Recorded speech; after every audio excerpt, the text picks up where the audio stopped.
Send in data.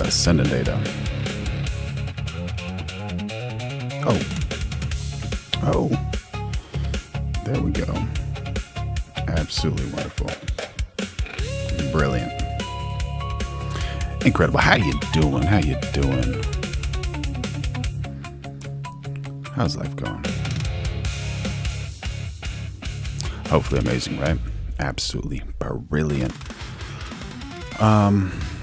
So it looks like the White House group chat got left unlocked. And let's see. Okay. Yeah, Trump, Obama, Iran, China, Kash Patel, DOJ, Melania, Mamdani. Everything spiked. You're not doom scrolling today, wherever you are in the world. You're in the control room. Hit like, subscribe, join the members, and super chat the headline you want me to roast first. All right, let's see. So allegedly, we got our first lady over here paying her husband, POTUS, Donald Trump, a compliment. Let's check it out. It's not often that we see Donald Trump and his wife Melania laughing together, but it's also rare to hear him compliment the American president. On Wednesday, May 6th, at an event at the White House honoring mayors of American military personnel, Melania Trump opened the ceremony with a speech paying tribute to their courage, while also paying her husband a compliment. That's the audience, and Donald Trump clearly found hard to believe. No, my husband was the strong commander-in-chief, but his empathy transcended the role and shaped a caring leader who constantly remembers each and every American soldier his child cannot. There you go.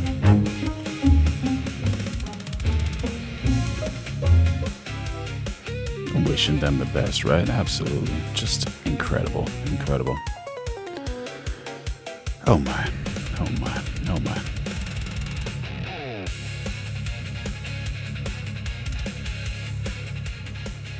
And we have, what a great outfit. It's a nice thing for her to do, right? Absolutely. We got Mr. Bilzerian. We got John Kirikow. And we got Trump's midnight meltdown, right? We got 50 plus posts in 3 hours, allegedly. Around war, Obama, Biden, targeted. Let's see what's going on. But this time, it was not a policy speech, a campaign rally, or a diplomatic announcement. Yo, Jodes, the mustache is gone. It'll grow back, brother. Secret agent below. I make. Is that what Melania did? There you go. Yeah, Damage. How you doing, brother? How you doing? Good morning, brother. Good morning. Good to see you. It was once again a full-blown social media posting spree. In just over 3 hours, the US president flooded his Truth Social account with more than 50 posts. Most were not new statements. They were reposts, videos, memes, screenshots, and supporter messages. But together, they painted a very clear picture. He was targeting his enemies, reviving old conspiracies, and turning his feed into a political war room. Let's break down what happened. Several of Trump's posts were focused on the Iran war. In one AI-generated image, a US drone was shown destroying Iranian fast-attack boats. Another post depicted a US N67, how you doing, buddy? Warship shooting down Iranian drones. It was captioned, "Bing, bing, gone." Trump also shared a graphic titled, "Length of Wars." It compared major US military conflicts by duration. Afghanistan was listed at the longest at 543 weeks, followed by Iraq, Vietnam, and World War II. At the very bottom was a bright red box marked Iran excursion. It claimed the Iran conflict lasted just 6 weeks. Another post, titled 159 Iranian ships, drew a direct contrast between... Did he post using his Trump phone? I don't know. Does he have a Trump phone? What's going on with the Trump phone? Trump and his predecessors. The site, labeled Obama-Biden, showed Iranian naval vessels operating freely. The site, labeled Trump, showed those same ships destroyed and sunk. And the biggest target of the night, former President Barack Obama. Trump shared at least 17 posts aimed at Obama. Several of them old, debunked claims, including the allegation that Obama ordered Trump Tower to be wiretapped during the 2016 election. But Trump went further, calling Obama a traitor. Other posts of his accused Obama of plotting a coup against Trump. One post even described him as the most demonic force in American politics. Trump also shared an altered image showing Obama, Joe Biden, and Nancy Pelosi inside the Lincoln Memorial reflecting pool. The pool appeared filled with sewage, and Obama was not the only one in crosshairs. Democrats. Hillary Clinton was targeted 7 times. Trump also reposted multiple claims about the 2020 presidential election. He shared posts claiming the election was stolen. He amplified false accusations against voting technology companies. And he boosted all conspiracy claims from allies like Michael Flynn and Sidney Powell. In total, at least 11 posts were directly about election fraud. He also turned his fire towards members of his own conservative camp. Trump criticized Supreme Court Justice Neil Gorsuch and Amy Coney Barrett, both of whom he appointed.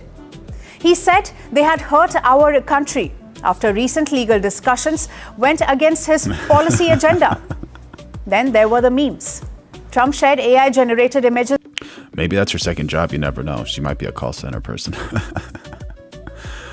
Yeah. So he bought the Patriot phone and renamed it. Very, very interesting. There you go.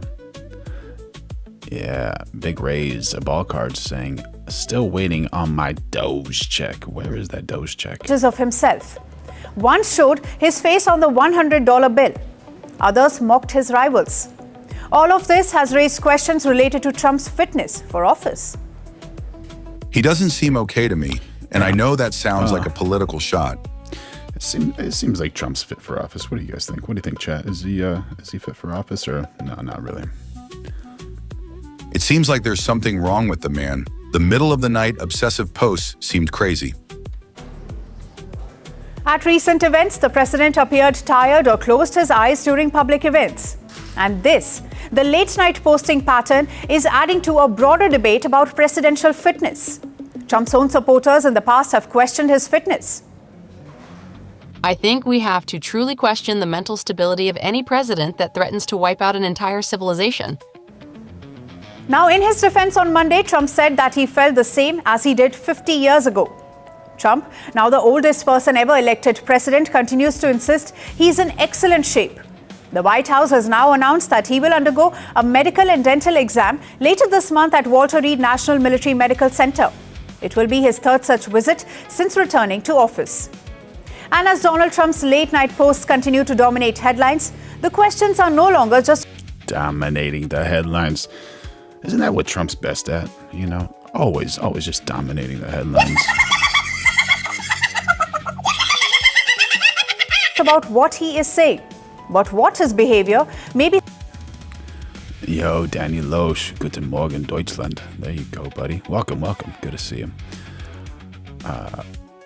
Gray Watling saying he's not even fit to be on the planet. There you go. Be saying about him. And the latest midnight posting spree has once again put his presidential fitness under the spotlight. Very cool edit. That was a cool edit right there. Countdown begins to the Trump-Xi summit. Amid the war in West Asia, the world's two largest economies, at odds for years, trillions in trade, tangled in tariffs. A global power contest over technology and Taiwan. The agenda is long, the trust is thin. The world will be watching, and what's at stake for Very cool edit. Yo, Blop Jones, how you doing, buddy? India. The news, the nuance, the analysis, all on First Post.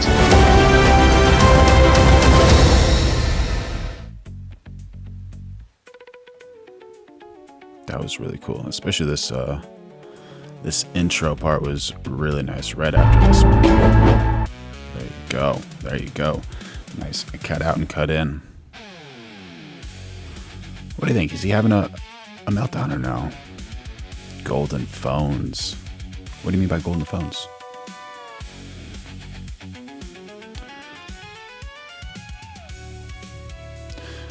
All right, so we got Trump boosts dozens of conspirational posts attacking Obama, Biden, and Hillary.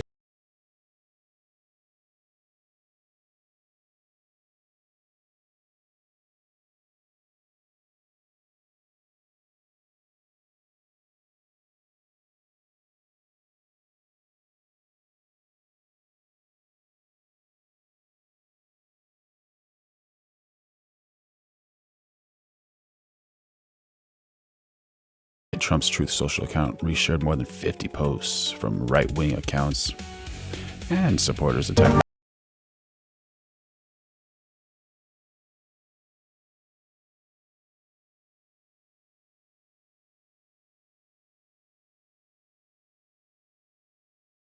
Also called for the arrest of other prominent political enemies of the president, including former FBI Director James Comey. James Comey, huh? Former CIA Director John Brennan. Oh, no refunds. Trump is selling some phones. Should we make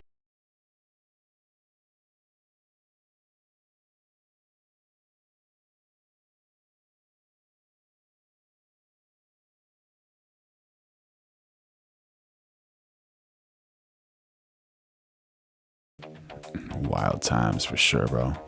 Trump then boosted multiple posts promoting false conspiracies about voting machines, altering the results of the 2020 elections. Oh yeah, we have John Kirikou actually right here, buddy. Should we check that one out now?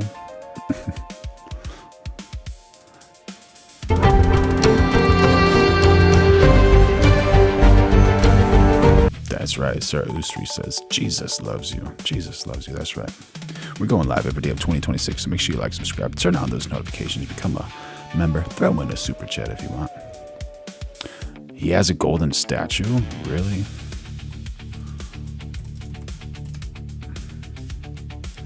Trump's golden statue. Is this it? There we go. Kind of looking like Elvis, buddy. Oh yeah, we got the fight, fight, fight.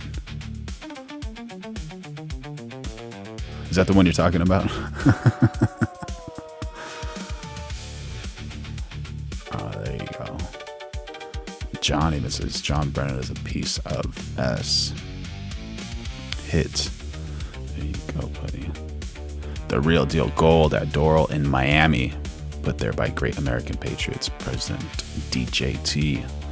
There you go, man. Good call, bro. There's the golden statue.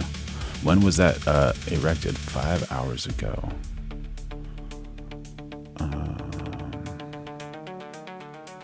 We got another one here. Very cool. Go Trump. I bet it's brass.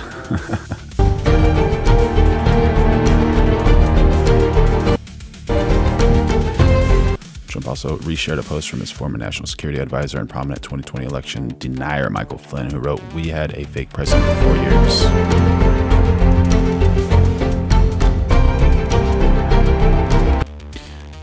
Our country has yet to recover.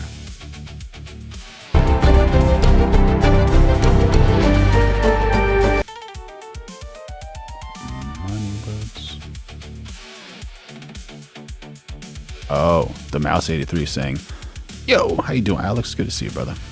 The Mouse 83 saying, "Money words, guys. You need to learn all the wrong money words being used to disguise what they are doing to people." What are they actually doing?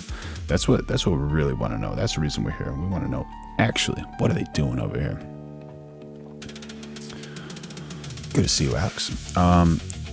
And that message was by the Mouse 83. So nearly all the posts were shared without comment by Trump, but he responded to one of them demanding the DOJ arrest Trump's political enemies for treason, saying they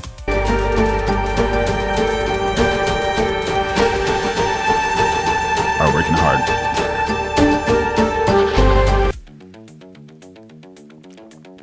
In a post made early on Tuesday, nearly 2 hours after his spree of posts, the president attacked a New York Times report about the cost of the Lincoln.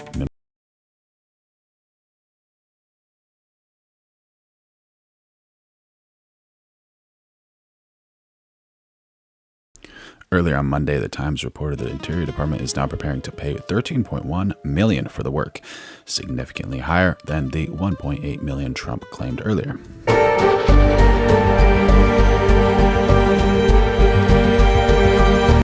User TT joining on the chat. How you doing, buddy? Oh, Captain Black, how you doing, brother? Good to see you. Thank you, Alex. Thank you, Alex. Always a pleasure to have you on. Virginia-based Atlantic Industrial Coatings, which previously worked on the swimming pools at Trump's golf clubs, was awarded a no-bid contract for the work last month.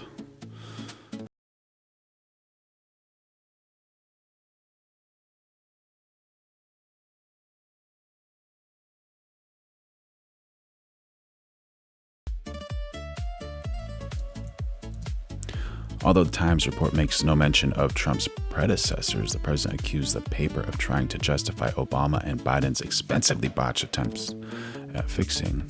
This is so hilarious, man. Do you guys see this right here? This is, come on, do it. Nope. Nope. Nope. It's not doing it. I'm trying to make it zoom, but it won't zoom. The auto pen. This is Joe Biden's picture. So you got Trump and Biden, Trump, Obama, Bush. Hilarious, bro.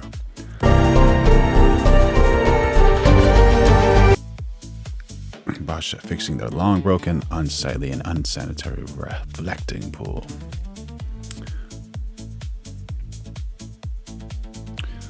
Cranky Mullet says, need Congress approval. User TT, how you doing, buddy? How you doing?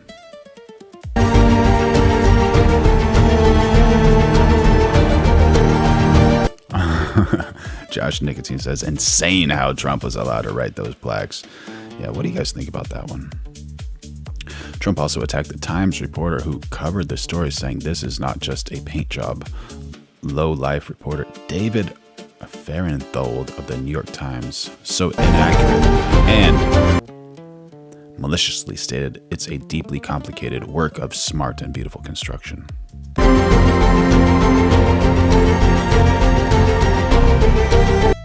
The president's post did not mention the Times finding that the cost of construction had risen to $13.1 million and instead wrote that his plan involves constructing a far superior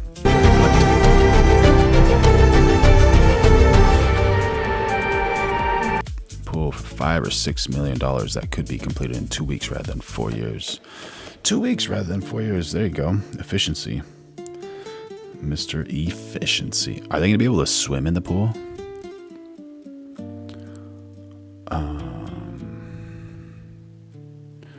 Anyone speak German? Translator needed for Daniel Loesch. Build is met says TDS channel as normal.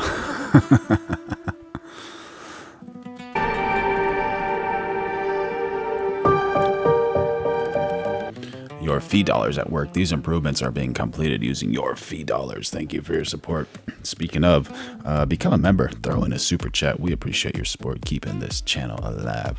So on Monday, the Cultural Landscape Foundation, a nonprofit group, sued the Trump administration in federal court to block repair and repainting of the reflecting pool. How does this even make sense? Why Cultural Landscape Foundation, a nonprofit group? Just doesn't make sense. He's trying to make repairs. What's going on with this?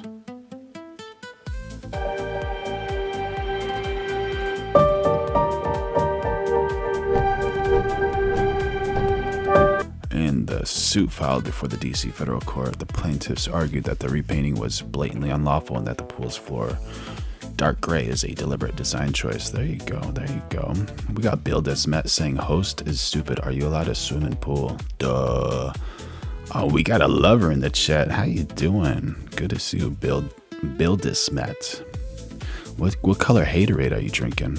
Cali Chica, how you doing, girl? Good to see you. Make sure y'all like, subscribe, turn on those notifications, become a member, throw in a super chat if you want. And please let me know, what color haterade are you drinking?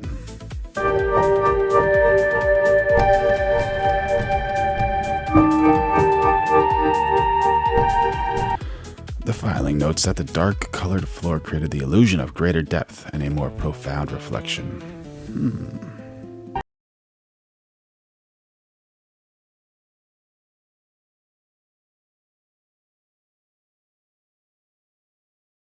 President and CEO Charles Birnbaum said a blue-tinted basin is more appropriate to a resort or a theme park. So they're arguing about the color? All right.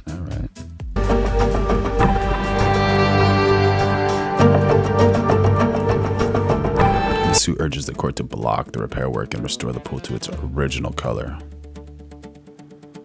There you go. Trump also got the first ever peace prize from FIFA, the soccer world governing body, before the World Cup starts next month. There you go. Yeah. Good way to butter up the United States before they have their huge competition, right? In the Americas. Thank you, Alex Cleary, for dropping in some info in the chat.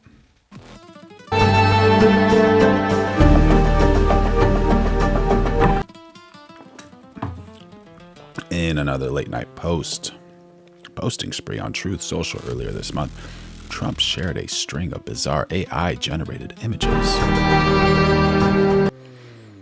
Oh, Fish Stick, thank you so much for the 2 jewels. Appreciate it.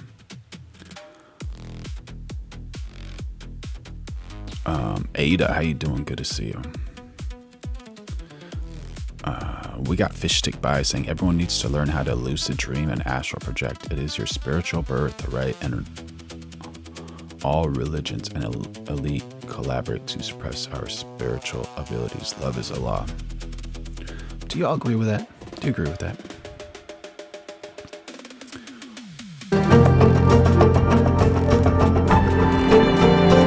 Among them was a post depicting the president swimming shirtless in the reflecting pool along with Vice President J.D. Vance, Secretary of State Marco Rubio, Interior Secretary Doug. There you go.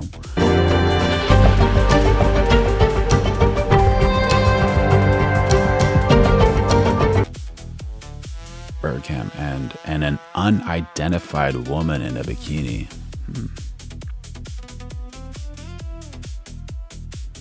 Yeah, Blop Jones dropping in some info. There you go. What do you think about Blop Jones's comment? Blop Jones saying he should focus on important things now. Coins, ballrooms, and reflecting pool colors. It's supposed to reflect, and change the color probably messes it up. Yo, Terry, how you doing, buddy? Good to see you. Good to see you. Welcome in. Yeah, there we go. Got a little update from Forbes. That's cool. That's cool. Yeah, you got to change the color of the pool. So Iran threatens to teach lesson if the U.S. attacks. Trump says ceasefire is on life support.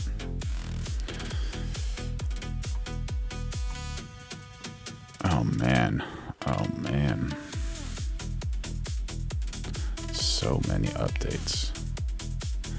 Iran hangs man accused of spying for Israel. What?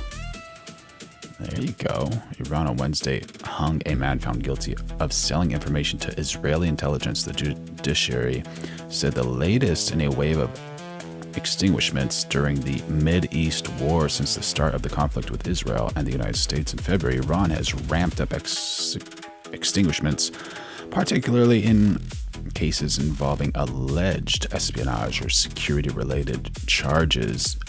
Do you guys believe in that extinguishment because of espionage or security-related charges? So who was that person? Ehsan Afreshte, a spy trained by Mossad who sold sensitive information to Israel, has been executed, says the Iranian judiciary Mizan online website. Arrested and tried for espionage and collaboration with the Zionist regime. He was hung this morning after the verdict was upheld by the Supreme Court. It added Iran is the world's second most prolific extinguisher after China.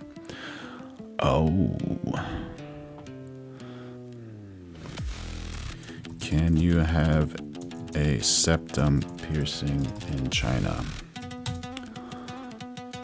Very, very important information. Very important information. Yes, you can get a septum piercing in China. All right, there you go. All of you guys and gals who are voting for communism, you can wear your septum ring in China if you like. On Monday, the country hung an aerospace engineer student who has also been convicted of spying for Israel and the U.S. How dangerous, man. How dangerous. It's so wild. Oh my goodness. May their souls rest in peace, right? All right, so we got Trump departs D.C. for high-stakes summit with China's Xi, Ji, and Ping. Mandy says, oh, that's a hard no on the nose ring. No septum piercing. There you go. Fish stick bias says, Trump has said multiple times the military is installing special facilities. Where? Oh, the ballroom is a bunker connected to underground military tunnels. He's not planning on leaving office. Thank you, fish stick by.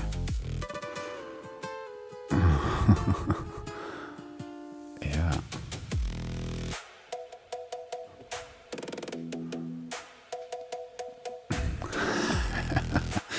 User TT says, never understood the nose ring thing.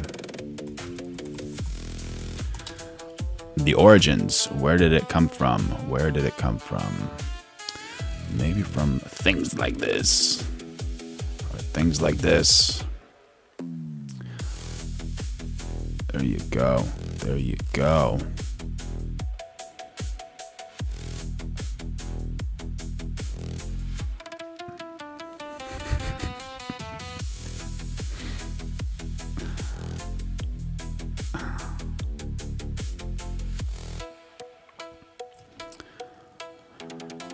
All right, Trump departs D.C. for high-stakes summit. Let's see what's going on.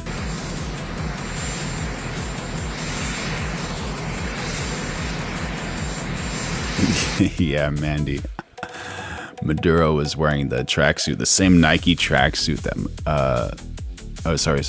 Rubio was wearing the same tracksuit Maduro was wearing. That was hilarious. Hilarious.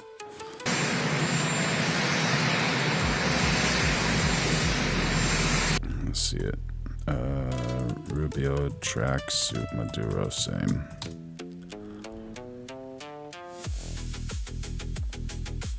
And there it is. There it is. You got that Nike. That thing's popular.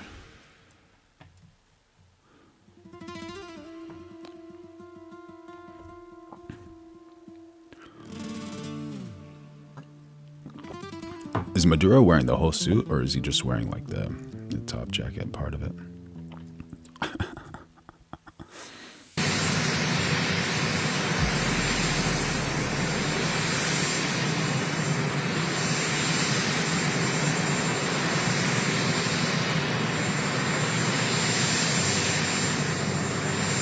Everyone's saying Trump is in good health. Look at him. He's walking great. He's looking good, man. Looking good. Don't remember Biden walking that well. Maybe in his younger years.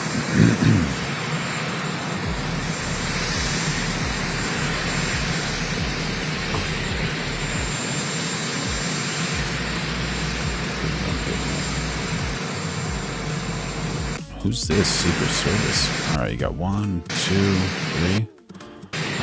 All right. Got some good outfits over here going on. Secret Service gals. Why is this thing not working? Okay.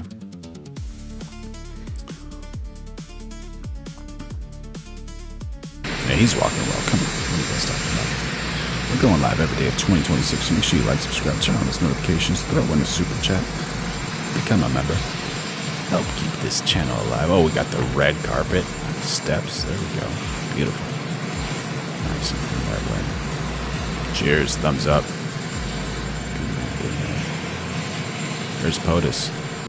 Brilliant color too. It's like a very, very nice color. All right, so we got some analysts, making some predictions on what to expect at Trump and the XI summit in China. He actually looks a bit thinner. There you go. Another fat general. Alex says, I'd love to see inside of Air Force One. Me too, man. Me too.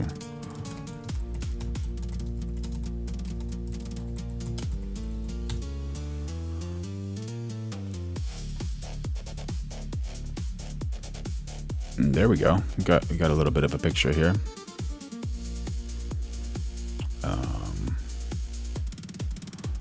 This is the older one with Bush.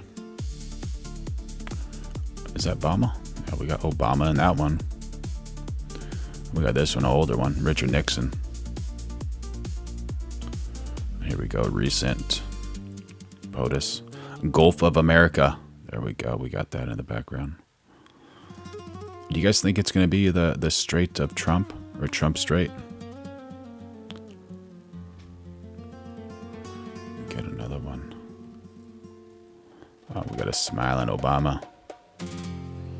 Happy Dems.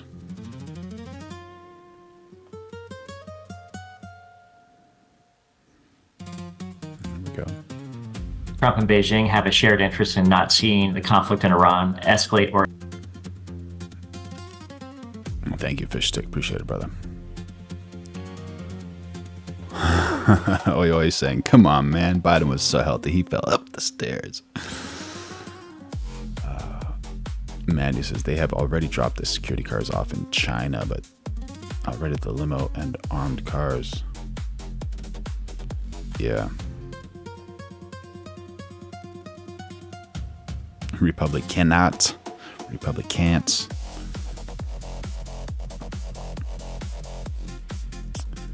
We got some Russian website jumping in on the chat. There you go.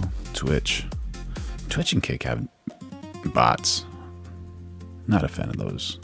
I'm thinking maybe I should stop streaming to Twitch and Kick, you know. What do you think, Twitch and Kick?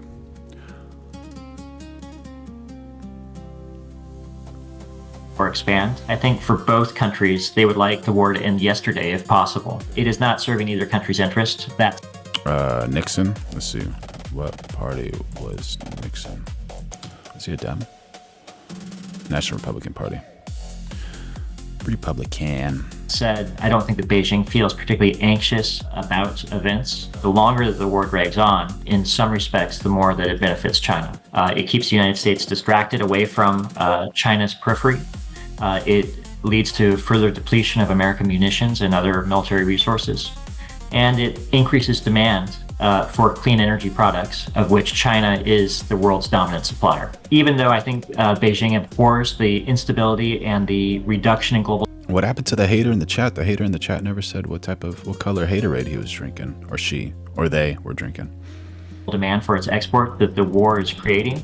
I don't think that they feel, this deep anxiety to see something resolved immediately, nor do I expect that they will exercise any type of leverage to try to solve President Trump's problem for him. So the U.S. is focused on securing quick commercial wins at this upcoming summit. There's a lot of focus on getting China to promise to buy additional U.S. agricultural products, especially soybeans. The U.S. is looking for these quick economic wins that will be felt by certain communities in the U.S. Farmers for Trump. Yeah, Trump helped the farmers, buddy. Ideally ahead of November elections, whereas China is looking for concessions. No, she knows what's happening, right? She knows what's happening. Tell it, teach us, woman, teach us. Quit being so rude, man. Quit being so rude. Can y'all just do me a favor and double tap that screen for you? And make sure you subscribe, turn on those notifications, become a member, throw in a super chat. Alex saying, why should China solve Trump's problems? Yeah, seriously. Why should they? Why should they? Yeah, oi oi. Trump better help the farmers if we want to eat. Cali Chica says, I should create a drink called Haterade. Promote that. Yeah, for sure. Let's do it. Make it like super healthy. That'd be awesome. On big strategic questions, including on Taiwan. So both sides want stability in the relationship, but beyond that, you see a real... Cool shot. Mandy jumping in on the chat saying, why do guys keep complaining about the fuel prices? You pay by the gallon. The rest of the world pays per liter. You're last on the world most expensive fuel prices. Out of 193 countries, Australia is one. There you go. Disconnect in what the two sides are looking to get out of this meeting. I think that the meeting may be more significant for what it avoids than what it achieves. I think both... Alex Cleary.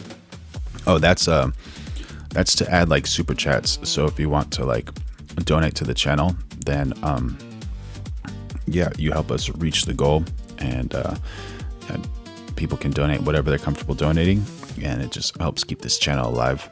And then Veronica comes out, and Veronica says, thank you, I love you.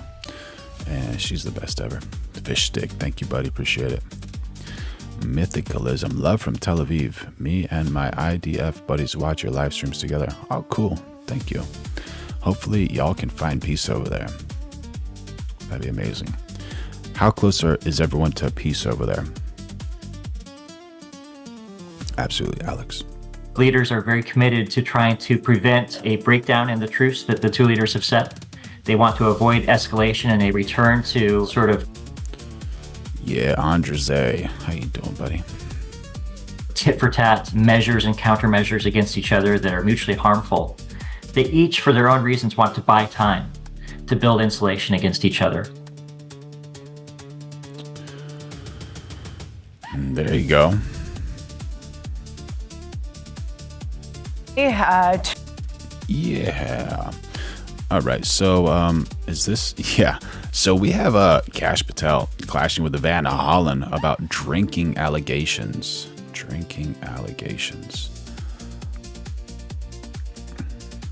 Let's see what happens. Opening remarks. I really don't care about your personal life so long as you are able to perform your public and official responsibilities, which are awesome responsibilities. Multiple reports, including reporting by The Atlantic, have alleged episodes of excessive drinking, unexplained absences, and behavior that concern current and former FBI and DOJ officials. You have publicly denied those allegations and filed a defamation lawsuit. So today, as you testify before Congress, is it your testimony that those allegations are categorically false? Unequivocally, categorically false. So Kash is like denied every single time. Oh, dude, is he the creator of Cash App? Cashy App? Dang, dude. there have been no occasions during your tenure when FBI personnel were unable to promptly reach you? Absolutely not. You can ask my entire workforce. They hear from me at every single hour of the day, as do these great gentlemen here, as do the men and women of the interagency and state and local law enforcement and the White House. And so there have been no occasions when your security detail had difficulty waking or locating you, is that right? Nope, it's a total farce. I don't even know where you get this stuff, but it doesn't make it credible because you say so.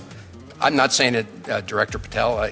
It's been written and documented. You are literally saying it. No, I'm saying that these are reports, Director Patel. No, and unlike your baseless reports, Director the only person Patel, that was slinging margaritas in El Salvador on the taxpayer dollar with a convicted gangbanging rapist was you. You know, Dang, dude.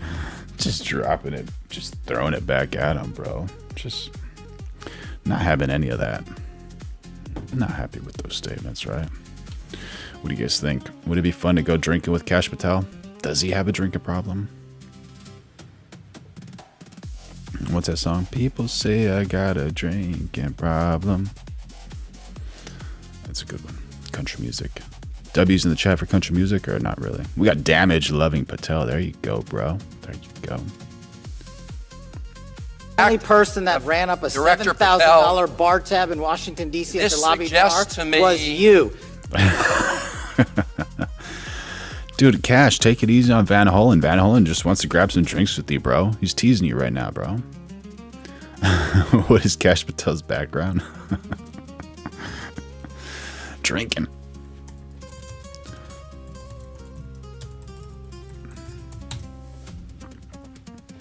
Vodka, tequila, Kash Patel, Kashyap.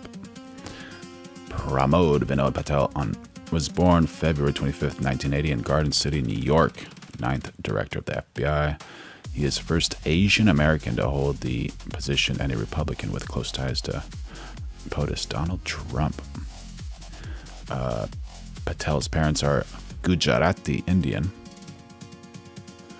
who fled Uganda. Oh, so he's from Uganda. Uganda.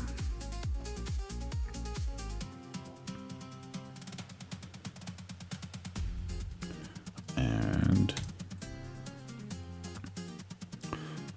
Gujarati Indian.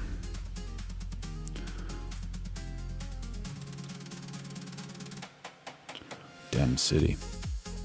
So the only individual in this room that that has been drinking on taxpayer dime during the day polygraphing is you. Director Patel, come on. These are serious allegations that were made against you. It says, I never had a drinking problem. Never ran out of scotch. There you go, buddy. There you go. There are Allegations lawsuit are that false. you filed. You drink. User TT says, I got a drinking problem. One mouth, but two hands. Margaritas with a gangbanger. Actually, true and on it just video. goes to show you running a $7,000 bar tab at the Hanging out with gangbangers, bro? What? What's Senator Van Hollen's position to be hanging out with gangbangers? Man. lobby bar has been filed by your own office. This goes to show drink during the day. That's you. This Oh, you ate. How you doing, buddy? Good to see you. is the ultimate example of hypocrisy. Chairman. I will not be tarnished by baseless allegations Let me and ask fraudulent the question. statements from the media.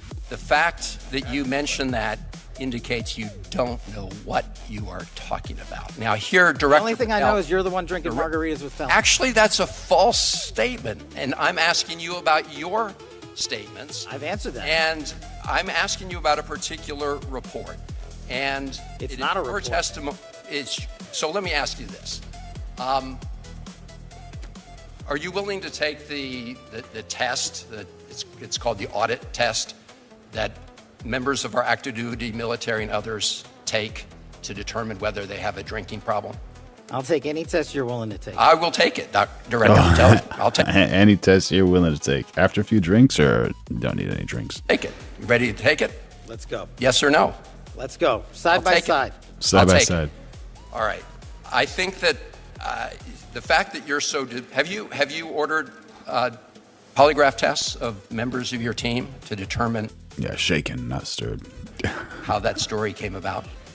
The FBI conducts polygraph tests all the time. No. Have you ordered polygraph tests for members of your team to determine who was the source of the stories that I'm asking you about? I don't order any polygraph tests. There's You think Kash Patel's an alcoholic or Van Hollen? That red color in his face is. He has had more than a few drinks. Talking about probably Van Hollen right there. Damage. There's Both. an internal yeah. inspection review process for any and all leaks, especially of baseless information at the FBI that's been in place for the last 30 years. Those processes are followed by career intelligence and agents on the ground. So I'll take that as Yeah, he's either gotten some sun or he's got some red in his face. a yes, since you said that these were unauthorized disclosures. I have another round of questioning regarding your firing people who were important to gathering intelligence with respect to Iran, but I'll wait for my second round. Yeah, wait for your second round, dude.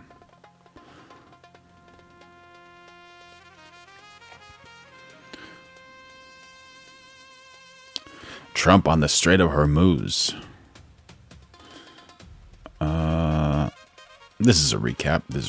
Y'all are probably seen this. We're talking to them. They wanted to close up the strait again, you know, as they've been doing for years, and they can't blackmail us. In fact, a lot of the ships are coming up to Texas. I don't know if you know, in Louisiana, the ships. So it's absolutely difficult to negotiate with some Iranians, but can't they just find a way to negotiate, you know? Come on. Coming up, they got used to it. Maybe they'll keep doing it. It's worked out pretty good. It's not a lie if you believe it. There you go, user TT. But it's going Damage, how did you pass your polygraph? That's interesting. actually along very well. And we'll see, but we'll have some information by the end of the day. We're talking to them. And, you know, we're taking a tough stand. They've killed a lot of people. A lot of our people have been killed. A lot of your fellow soldiers have been. Too many. Too many. You guys interested in this Mamdani dude or not too much? He's presenting the 27 executive budget. Yeah. We got that.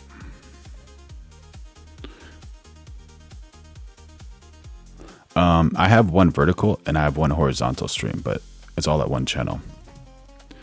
What are you talking about, Mandy? Like a different channel, like with a different www dot. But yeah.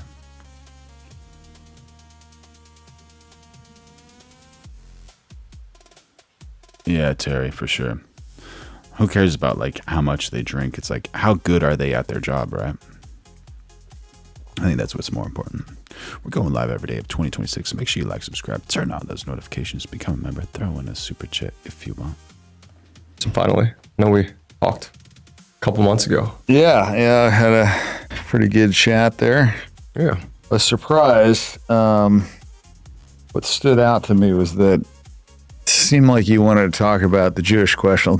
Yeah. So, Mandy, there's that's the horizontal, and then whatever people say in here, it gets restreamed over there. So if you see like Damage Inc. said something, you said something. If you go back to the horizontal, you'll see that, but it's brought to you by Restream, a bot, and vice versa.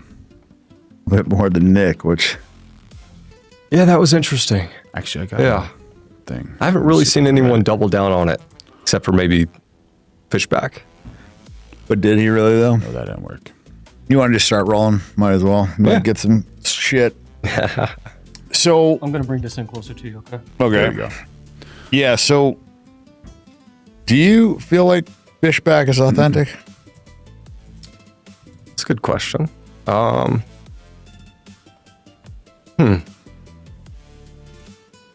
can't really figure him out. What do you think? I think he's unequivocally better than who he's running against, so I would vote for him, but something feels slightly off. It just, I don't know, he seems like a politician. That's my read, is like he's saying what he thinks will resonate with the audience, and I don't know. Like, he talks about AIPAC and Israel a lot, which as a, governor isn't really like kind of a Florida issue. Right. So it's like, if that's really kind of his passion, then it seems strange to run for that office. Also, to me, I think it's deeper. I think it's a Jewish supremacy problem. I don't think that it's an Israel AIPAC problem. I think those are kind of like these triggers, right, that people respond well to, but there's like a lot deeper issue. And so I think just talking about AIPAC and Israel all the time seems like a touch point. It doesn't seem like somebody that's like really passionate about it, I guess when you think about the maybe first, second, third order effects of that kind of rhetoric, like what do you think it causes? What do you mean by that? Like, I guess if someone running for politics in the Florida, like if we were running for governor within Florida, talking about a more international and widely domestic issue, like what do you think would be maybe his goal? Well, to get elected, right? I think a lot of people saw what happened with Waffle Jackson jumping on the chat. How you doing, buddy? Mamdani, right? And I think a big catalyst to him winning was him saying that he's just not going to go to Israel. And everybody's like, oh, God, you hear this guy's not going to go to Israel? You know, and it's like, well, the guy before him was like, oh, I'm going to take my 5th trip to Israel. The guy before is like, oh, I'm going to take my 4th trip to Israel. And he's just like, I'm going to focus on the 5 boroughs. And everybody's like, oh my God, he's how anti-Semitic. You know what I mean? It was just like this kind of fake outrage. And I think a lot of those people are in echo chambers where their donors are talking and other influential people in New York or whatever. And this idea that you would not be catering to Israel is so foreign to them that they didn't understand that that's actually going to really resonate with New Yorkers that don't give a fuck about a foreign country and don't want to send their tax dollars there. And so it seems like a little bit of a, you know, page out of that playbook, but maybe not, you know, maybe it's authentic and maybe he really cares about Israel. I will say the one thing that I found strange is that James Fishback wasn't listed on the, what was it, top 10 most anti-Semitic influencers around the world. That's a hard hill to climb. Not many of us in the you were ranked circle. You were ranked number 1 above Tucker, Candace, and Nick Fuentes as the most dangerous anti-Semite on earth. Like, what do you think you said that made Israel rank you number 1? Well, I think I focus on the Jewish supremacy problem and I don't talk about Zionism and I don't hide from the issue. And I think I talk about the deeper problems with the issue. I'm also running for Congress. I'm the only one actually fucking doing something about this, you know? And I feel like there's a lot of people talking about it. And now talking about it makes you a lot of money. So, you know, when I started doing this, it'd get you killed, you get canceled, like all this shit. And now it's kind of like a career. It's a TikTok trend. Like people are doing it to get views. That's just weird. I mean, I'm happy about it. Like that's great for people's awareness. But I think it takes a little bit away from some of the authenticity of people wanting to fix the problem instead of just profiting from talking about the problem. And I want to fix the fucking problem. I'm done talking about it. Is he a fan of Israel, of Iran? Man, it's wild what's going on with what people like and dislike, honestly. I should do a small mohawk. Yeah. And then what? I won't be able to put my headphones on with the mohawk. It's the money over freedom, says Don Mitch. Waffle Jackson says, all this blame Israel stuff creates a blind spot for China. What do you mean it creates a blind spot for China? Thank you for the chat, buddy. Oh, by the way, we're going live every day of 2026. Make sure you like, subscribe, turn on those notifications, become a member, throw in a super chat if you want. Like it's all talked out. Talked about this for 2-3 fucking years now. We've said everything. Everybody gets it. Like, look at the comments. Like 97% are in support of what I'm saying. So people understand. Like everybody knows. Everybody knows, but they're just like whispering around about it. Nobody really wants to fucking talk about it. Tucker knows exactly what the fuck's going on, but he doesn't like really want to dive into the cause. He doesn't want to talk about, you know, that whites are being fucking genocided, really. I mean, if you look at what is happening, it's an attack on the white community. Like this whole DEI, this open border, this melting pot idea, this, you know, kind of white guilt, this white supremacy is the greatest threat to America, like all that rhetoric coming from the Jewish media, that's an attack on being white, which is kind of whatever, but it's a serious attack. And then they're also attacking masculinity. And then in every movie, the white guy is this cucked out beta male and his wife's cheating on him and he's apologizing for it and he's trying to win her back. You know, it's just like, what the fuck is going on here? And then there's like 30% gays in movies, you know, and it's like half black and it's like, I don't care, you know, have your diversity, whatever, but like make it realistic. I mean, I watched a movie where they had a woman as a Navy SEAL, a black woman as a Navy SEAL. She weighed about 100 pounds, looked like a fucking model. Like, first of all, like hardly any black guys get through SEAL training, you know, maybe because they're not great swimmers, whatever. Maybe they don't, you know, most of them don't sign up for it. But the point is there's been very few, you know, like I think I know most of the black SEALs. Like I'm friends with most of them and there's not many. And there's never been a woman Navy SEAL. So to cast a black woman as a Navy SEAL, like it just completely took me out of the movie because it's complete bullshit. And it's not about whether or not, you know, it's a woman or a man or black or white. It's just like she couldn't do the job. You know, a 100-pound woman couldn't carry.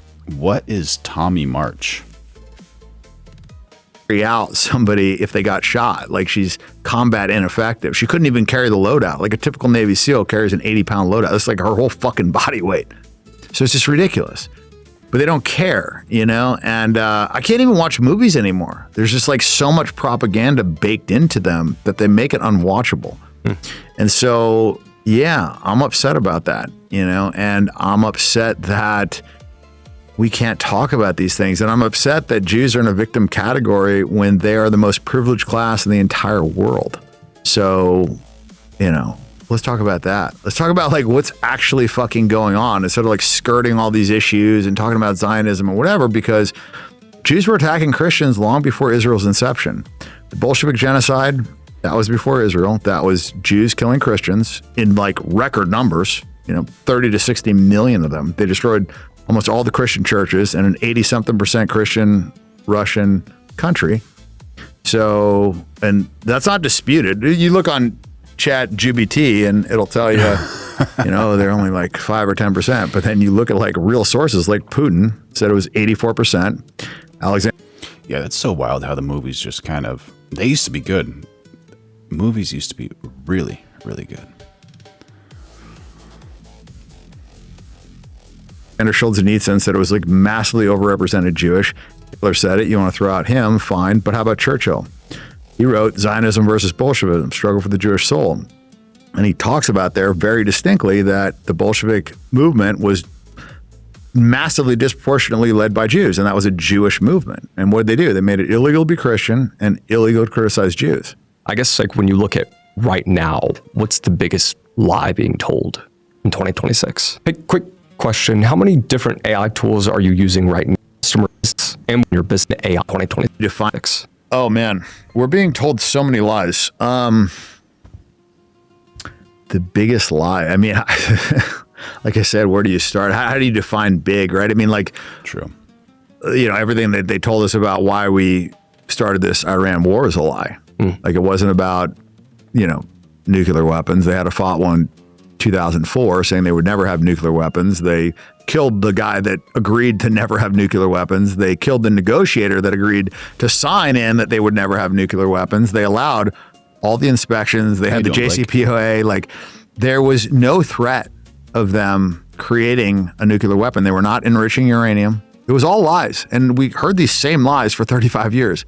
2 more weeks, they're a week away from having a nuke. For 35 years, we're told this bullshit. And thank you, Waffle Jackson. Appreciate it, buddy. Waffle Jackson says the Tommy March is the Unite the Kingdom March, addressing the immigration problem. And when you look at the people that Don Mitch says AI is going to complete the destruction. Yeah, they're already doing a lot of wild things with the AI. You know, agreed to not have nukes. What happened to them? Gaddafi, Saddam, you know, like, these people were murdered. And Kim Jong-un has nuclear weapons, will not allow any nuclear inspections, has not signed the Nuclear Non-Proliferation Treaty, and we can't attack him. Why? Because he has fucking nukes. So what are you telling people? Like, go get nukes or we're going to kill you. And so this whole thing of like, we had to stop them from creating a nuke was total bullshit. That was the justification for bombing them. And according to Trump, we stopped their ability to create nukes for years and years because we bombed them so effectively. And yet here we are 7 months later attacking them for some reason to prevent them once again from acquiring these nukes that they've never had and that they agreed not to have. And so how effective is it to kill their supreme leader, who, by the way, to them is like the Pope? So you're killing not only their leader, but their religious leader. And this is Shia Muslims that believe that if they die in combat or die, you know, doing what is right, that they are going to the greatest level of heaven. So you take the most extreme religious group and you kill their leader, and then you put his son in. And you don't just kill the leader, you kill the family too. Then you put the son in there. And that's supposed to make us more safe? Right. Like, how fucking ridiculous is that? Who do you think this war benefits the most? Israel. That's the only country that wants the war. Does it benefit America in any way?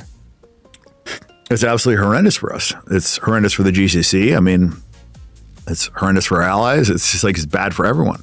And I don't think people understand like the potential fallout effects of this. You know, they're seeing it at the pump, but like this could literally end the world.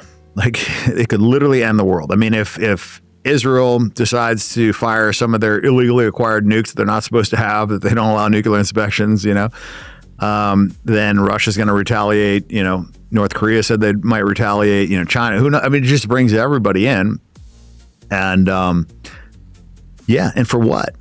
Like, what do we have to gain here? To topple a regime? Like, how successful have been the regimes that we toppled previously? Like, has there ever been a successful one? Has there ever been one where we toppled the regime and the people were better off for it? I don't remember any. Dan, you're a world-class poker player, likely an expert in game theory. I mean, if you were going to try to imagine what Trump's mindset is around all this, like, what would you think it is? I think he's blackmailed, and I think that he is trying to make as much money for himself and his family as possible. I think this presidency was a necessity for him. He had 36 felony charges. I don't think he was doing very well financially. You look at where he's at now versus where he was at the start of this presidency. And I think their net worth and his family's net worth has, you know, more than doubled. So I think he is doing what is in the best interest for himself. The problem is when you have a leader of your country that is focused on what's best for him and the people that donated millions of dollars to him for benefit of a foreign country, you get bad shit. Yeah, that's a little weird that Trump is doing so well and making so much money while he's in office. But also, if it's true that the election was stolen from him, he's probably going to make the best out of it, you know, just take advantage of the situation. I'm not saying that's right, but for the United States, it should come as no surprise that we are going to pay the price for that. I'm not sure if you're familiar with Professor Zhang's work. We had him on the podcast. Have you seen any of his stuff? I've seen some of his. Bristol Rovers jumping in the chat saying Afghanistan, Iraq, Libya, Syria are examples of USA successes. Stuff. And I saw Mehdi Hassan go out. Thank you for your chat, buddy. We're going live every day of 2026. Make sure you like, subscribe, turn on those notifications, become a member, throw in a super chat if you want. After him pretty hard, trying to discredit him, go after him saying that he's not a real professor, and kind of remind me of Piers Morgan approach. I lost a lot of respect for Mehdi in that interview. I think that a lot of what he's predicted has been pretty impressive, and he tried to discredit him in every way, shape, or form on the interview. He's a lot nicer than I was. I would have told him to go fuck himself, you know? What do you make of his whole theory that Trump is a mastermind behind all of this and is kind of listening to people like Jared Kushner, Steve Witkoff, and doing as they say in an attempt to maybe end this war 2 years from now and take all the credit for it? I don't see him as a mastermind at all. I know him. I know people that know him. He's not an idiot, but he's not a genius either. He's good at marketing. He understands like what people are going to respond to, and that's a skill set. That's a type of intelligence. But him being like an overall, 5D chess player, whatever this bullshit that they say is, this is not true. He's compromised, and he did not want to go into the Iran war. He did not want to do that. I think he had to do that.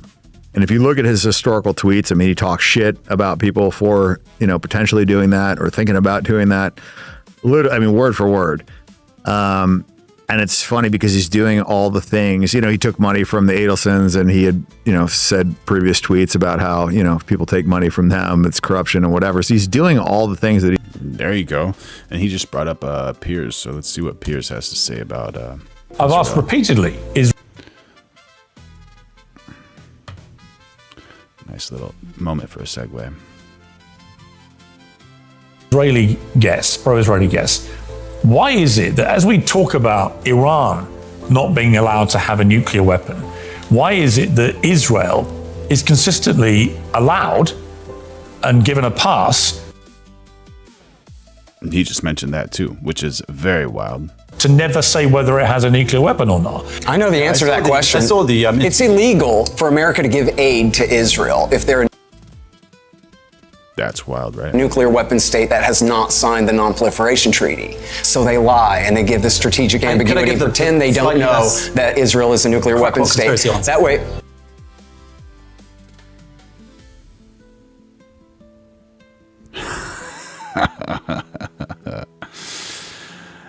Piers Morgan, if you're watching this, user TT is just joking, I'm sure. I'm sure he's just joking. Conspiracy nothing. It's the Glenn Symington law. It says it's illegal to give them aid if they're a nuclear weapon state that does not sign the NPT. There you go, man. Pretty heavy. Pretty heavy, bro. Did he talk shit about?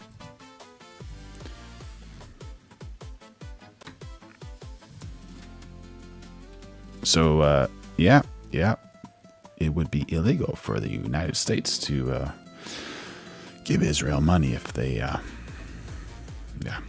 you guys heard it. And I think that he is an extreme narcissist, and I don't think that he has any allegiance to the truth whatsoever. And that's one of the reasons why I think our politics are so fucked, is because our politicians do not care about telling the truth. They have no accountability, and there's nothing that's going to happen if they don't. Like, if they just lie and don't tell the truth, the fuck does it matter? Like, what are we going to do? We've seen over the past year the Iran war start. Over the past a few years ago, we were told that Epstein deleted himself, and we were told Charlie Kirk was killed by a lone shooter. What do you make of that last one? The Charlie Kirk? Well, I don't believe his wife in any way, shape, or form. She was celebrating hat sales gleefully a week after his gory murder on national television. She's got a family with this guy. Her WWE entrance into the Turning Point events with fucking fireworks and her jumping up and down, like, does not seem like a grieving widow at all. If you look at her past, it doesn't align with who she pretends to be. I don't believe her at all. I think she's... We got Don Mitch jumping in on the chat saying, I believe Israel gives America much needed intel also in between the two current leaders. Yeah, absolutely. Israel and America are so closely intertwined. It's just like, they might as well be siblings, you know? It's like, it's so wild. So, yeah. I don't know. I hope there's peace. That's what I hope. Absolutely. Hopefully they can find peace and, you know.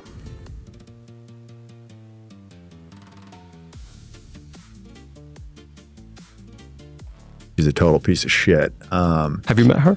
No. Have you met him? I talked to him previously, obviously. Yeah. Terry jumping in on the chat. Professor Jiang is really good. His channel is called Predictive History and High Levels Analysis. I look forward to it every week. Nice, bro. Nice. Do you have any videos you could recommend? Shout out to Professor Jiang. By the way, we're going live every day of 2026, so make sure you like, subscribe, turn on those notifications, throw in a super chat, become a member, help this channel survive. I think she's a total honeypot. I look at guys like that, you know, guys like him, Kash Patel, these guys that get into positions of power that haven't probably hooked up with a lot of girls. And what's the easiest way to control them? Put a woman in there, you know, put a woman in there that, you know, this whole happy wife, happy life stuff, you know, they tell you, you know, you got to make your wife happy and this and that. And, you know, Hollywood tells you that, you gotta, respect the wife. And I agree. You have to respect your wife and you should treat her with respect. But I think the man should be in charge of the relationship. I believe in masculinity. I believe in femininity. However, what you have in a lot of these relationships, because of this promotion of like a boss bitch and whatever, you have these very dominant women that come in and society seems to kind of like applaud that. Nice. User TT says Victor Davis Hansen is a good listen to. Nice, man. And then they come in and they've got kind of free reign to control these guys. And it doesn't seem like the guys are ever held accountable for it. It seems normal. It's been very normalized. And so what better way to control a guy than, to have his wife kind of like telling him what to do? She gets to hear all the intimate secrets. She knows exactly what's going on. Would you guess that's the standard playbook for control? Seems like the easiest way, you know. All right, let's give Victor Davis Hanson a little listen. Let's see what's happening over here.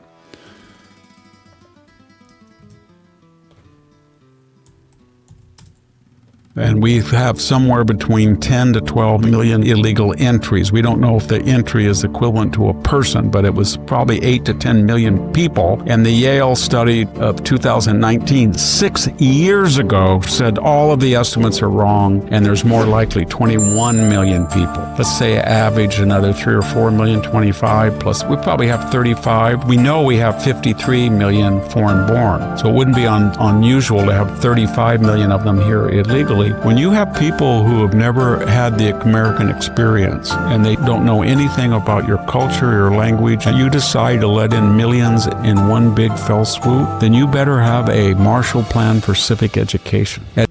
That's absolutely accurate. Absolutely accurate. I think that's if you want the correct approach. But with this mass immigration situation, I don't think that's the reason. The reason they're doing this and pushing these people, creating these wars and bringing these immigrants over to new lands is to create unrest, to create problems and trauma, because through chaos, certain things can happen, because of their eyes are someplace else rather than where they should be. Kind of like DEI, but just without the E. DEI, distraction. At every Walmart, at every Home Depot, at every Target, we have a little booth where you sign up for English lessons and tutorials about the American experience, but we don't. You walk 1 inch into the United States, you have claims against the racist country. That's a disaster. And that's absolutely true, bro. That is absolutely true. Yeah. You see the truth there. What a good share, man. I'm gonna, where is that dude?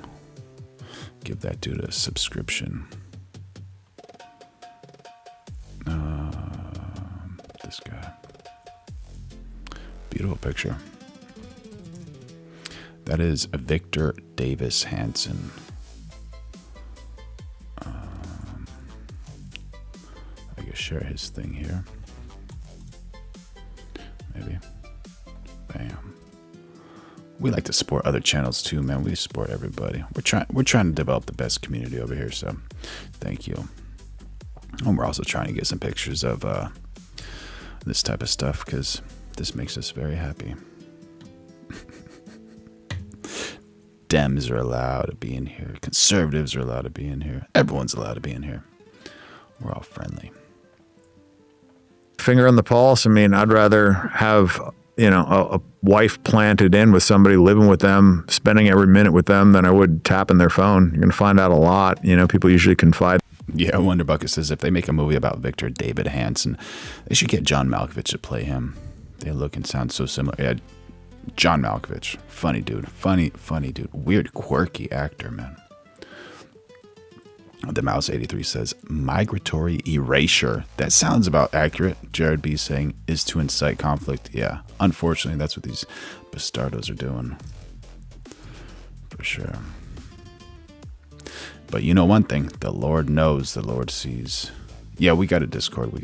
I can, you can join the Discord. It's on my YouTube channel. I'll send a link if you want it. But it's on the, yeah.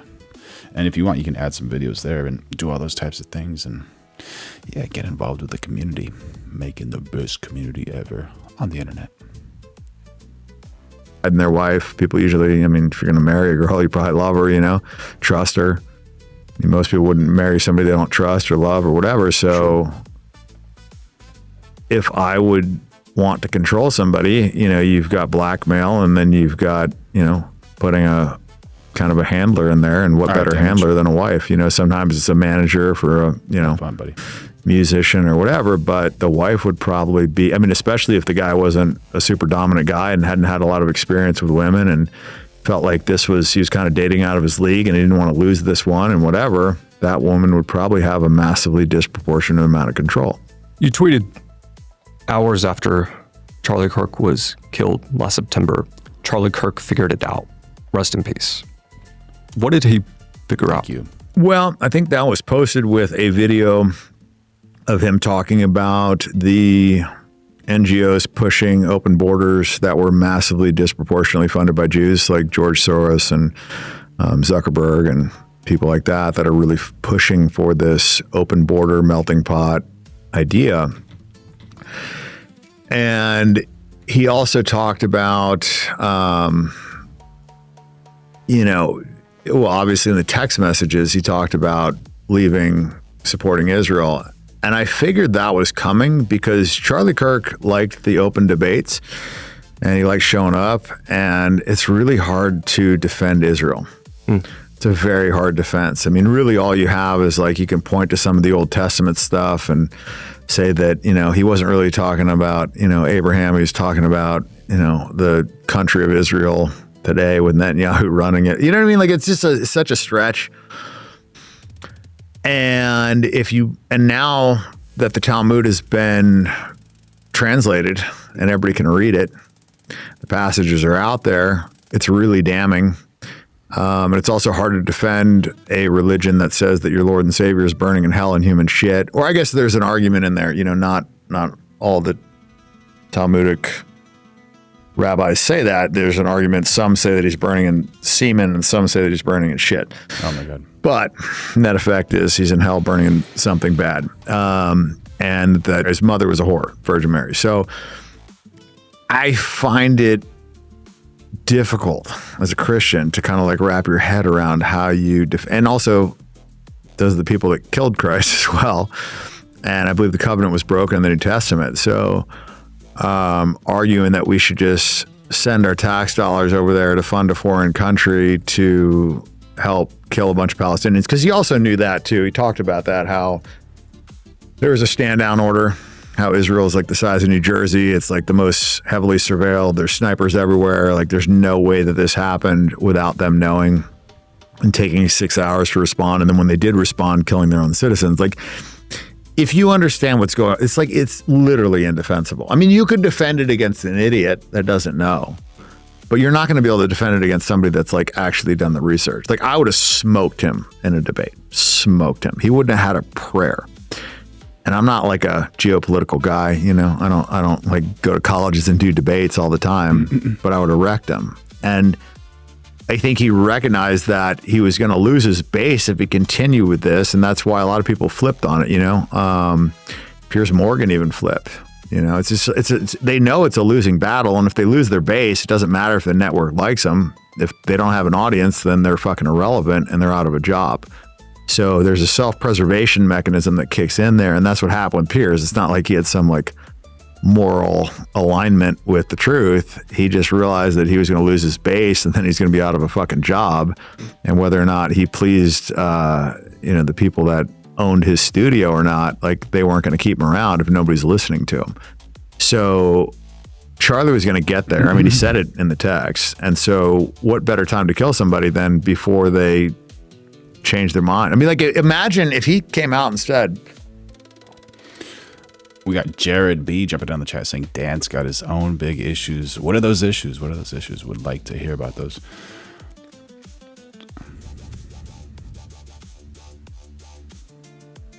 Oh, Dan got successful because of Daddy. There you go. Israel is, not an ally of the United States. We should not be supporting them. They couldn't kill him then because it looked really fucking bad. And the other thing that he was pretty adamant about and talked to Trump about numerous times, that we shouldn't be fucking going to war with Iran. And Eric Kirk knew that, and she's pushing for the war in Iran. So the least she could do for her husband's legacy is not go against the thing that was like one of the most important things to him, because he personally talked to Trump about this on numerous occasions. So it's interesting. It seems like one of the only ways to gauge some sort of truth, like hitting on some sort of truth, is if you get negative pushback for it. Like if you say one thing in, I don't know, your Instagram gets deleted. You say one thing, a post gets taken down. You say one thing and, I don't know, someone comes to your house with a crossbow. Like what have been the things that you have said or talked about that you've gotten? If Cranky Mullet says, I can't take the dude seriously, we got an issue. Gator Chris says his whole Joe Rogan Experience interview was him lying. Oh, are you talking about Dan Bilzerian? I didn't see that. I don't think I've seen that one. Joe Rogan, Dan Bilzerian. Was it a good one? Would you recommend? Particular amounts of backlash for. Well, I think the fuck Israel was probably one of my early aggressive stances on this issue, and it got me kicked off the board of my company. My business manager tried to extort me. My lawyer told me that I had to, take it down. She tried to get me to step down off my company. She tried to have me issue an apology, walk it back. I had tons of my Jewish friends call me and try and, change my mind. And that's actually, the funny thing is I wasn't like anti-Jewish supremacy, or I wasn't like one of these, it was like a much more narrow issue initially. It was just like, fuck Israel and fuck our support of Israel. Like, what are we doing? That was where this started. And when I saw how many Jews were just blindly supportive of Israel, I guess not blindly, like for them, for a Jew, it's very different. Like, you have to understand, they can just same day go get a passport. They can be an Israeli citizen. They can go diddle a little 14-year-old boy in town and flee to Israel, and Israel won't send them back. So they basically have. Thank you for the recommendation, Jared B. Appreciate it. All right, Gator Chris. Like a get out of jail free card for pedophilia or whatever fucked up things they want to do. And so they just have a baked in foreign allegiance to this country that they've also been told is like the Jewish homeland or whatever this narrative is. Like, I don't think like every Jew is like nefarious or in on this, obviously. That's cool. At least he said that, right? At least he said that. We got a funny one here, and we like to mix it up a little bit and just to throw some things in here, just to kind of lighten up the mood once in a while, so it's not too heavy. This is trolling, because some people like to troll. Am I here? Yeah. Okay. Engage the trolling. Let's see what's happening. Means here IDK. What's all that about? I don't know. What do you mean? What do you mean? What do I mean? I mean, what do you mean? You just said you don't know. What does it mean? I don't know. Well, I'm gonna have to Google it then, aren't I? What do you mean you're gonna have to? It means I don't know. All right, you've told me you don't know. Oh my god, I'm telling you, it means I don't know. Oh, here she goes again. Fucking Nicolas Rage. When's your next movie? You're all right in the end, pal. I'm asking you a question. You sat saying I don't know. You ask me what IDK means. It means I don't know. I know. You've just told me. You've just told me what. You've just told me you don't know. It means I don't know. Is there anything? It means you don't know. I don't know. Yeah. I don't know. Settle down, the Incredible Sulk. Fucking hell, there's no Man, need. fuck off. Yeah, but I'm so confused what Daisy means here. IDK. What's all that about? I don't know. What do you mean? What do you mean? What do I mean? I mean, what do you mean? You've just said you don't know. What does it mean? I don't know. Well, I'm gonna have to Google it then, aren't I? What do you mean you're gonna have to? It means I don't know. All right, you've told me you don't know. Oh my god, I'm telling you, it means I don't know. Oh, here she goes again. Fucking Nicolas Rage. When's your next Nicolas movie? Rage. Right in the end, pal. I'm asking you a question. You sat saying I don't know. You ask me what IDK means. It means I don't know. I know. You've just told me. You've just told me what. You've just told me you don't know. It means I don't know. Is there anything? It means you don't know. I don't know. Yeah. I don't know. Settle down, the Incredible Sulk. Fucking hell, there's Man, no you need. fuck off. Yeah, but I'm so confused. It means I don't know. I don't know. There you go. There's plenty of good Jews out there, plenty of them that aren't in on this fix, aren't part of the cabal, whatever. But they are generally tribal. And what I've found is that their religion is basically at odds with Christianity, and I didn't know that. They look at Christians as idol worshipers, and their Talmud says that you should kill idol worshipers, and that's why they spit on Christians in Israel. So I was unaware of a lot of this, but when you start like understanding and like it's okay for them to lie, cheat, and steal from Gentiles, then it's like, okay, dang, now it kind of makes sense. I mean, the whole like word Jew me is synonymous with like fuck me over. It's like, nobody says like don't Muslim me or don't Christian me.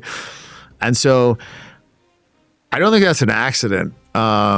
And people get stereotypes for a reason. Not always true, but I think there's some truth in most stereotypes, especially ones that have existed for thousands of years. And I think it's important that we talk about this stuff and not just be fucking silenced all the time, because they have no problem talking about all the negative things about Muslims and how Muslims are, according to Randy Fine, lower than dogs, and, we should basically just kill them all and whatever. And yeah, that seems to be fine. Bill Maher says on national television, Islam is the mother lode of bad ideas, like just basically insulting 2 billion people. But if you were to say something bad about Jews, God help you, these poor struggling victims that are like more than 50% of the billionaires in the United States and crushing everything and 90-something% of Hollywood and running the media and whatever, then you're anti-Semitic. See, this is the part that confuses me. I have a guess at the answer to it, but people make the claim Jews are in positions of power, they're running everything, Israel is a super powerful nation. In game theory terms, wouldn't it make sense for America to want to have them as an ally? But I'm guessing your view of it is that the relationship is more parasitic than synergy there, Well, yeah, they're sucking the money out of the economy. They're not putting it back in. They're funneling it out to a foreign country. We're fighting foreign wars for the benefit of that country. Half of our national debt can be chalked up for support of Israel and wars fought for Israel. But where does that money go? Well, according to Brown University, $8 trillion went to the Iraq War, which was fought on behalf of Israel. Netanyahu came and lobbied and testified in front of Congress that they had weapons of mass destruction, which they absolutely did not. He talked about numerous times how if we topple the regime, it'll have positive reverberations throughout the region. You remember those interviews? And so, yeah, that is a result of their influence, their bad information, which we've somehow received a lot of.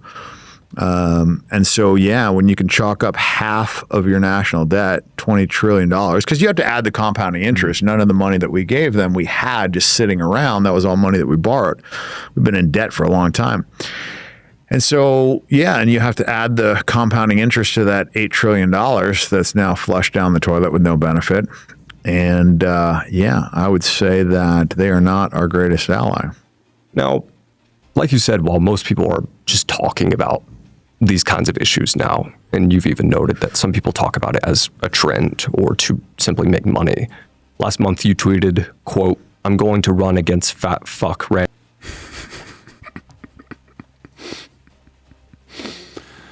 Oh man, I'm just thinking about which comments can I read and which comments can I not read. We're going live every day of 2026. So make sure you like, subscribe, turn on those notifications. Oh man. Randy Fine for Congress. Dan, you're 45, worth hundreds of millions of dollars. You could spend your life on a beach, not have to do any of this. Instead, you're running for Congress against a guy Trump endorsed 3 times. What the fuck is wrong with you?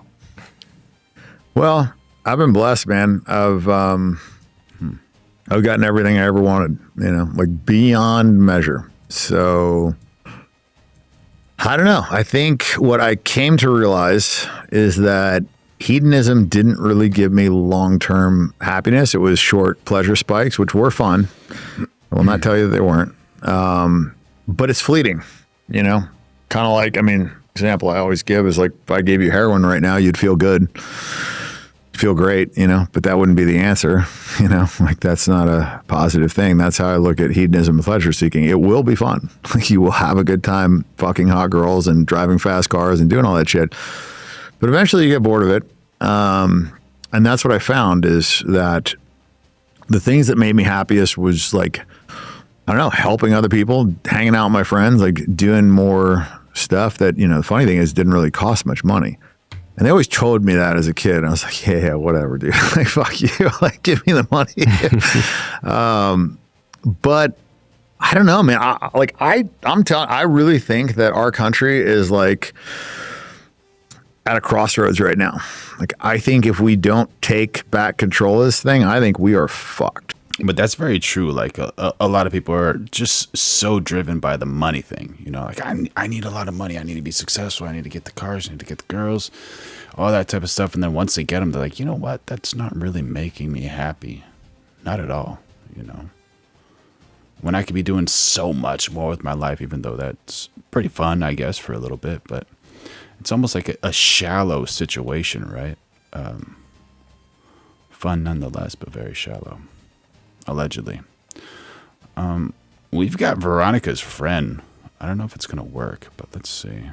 Did anyone drop a She's super not chat talking. or You become can see member her, yet? but she's not really talking. Please support this channel. Drop. Come on. Did anyone?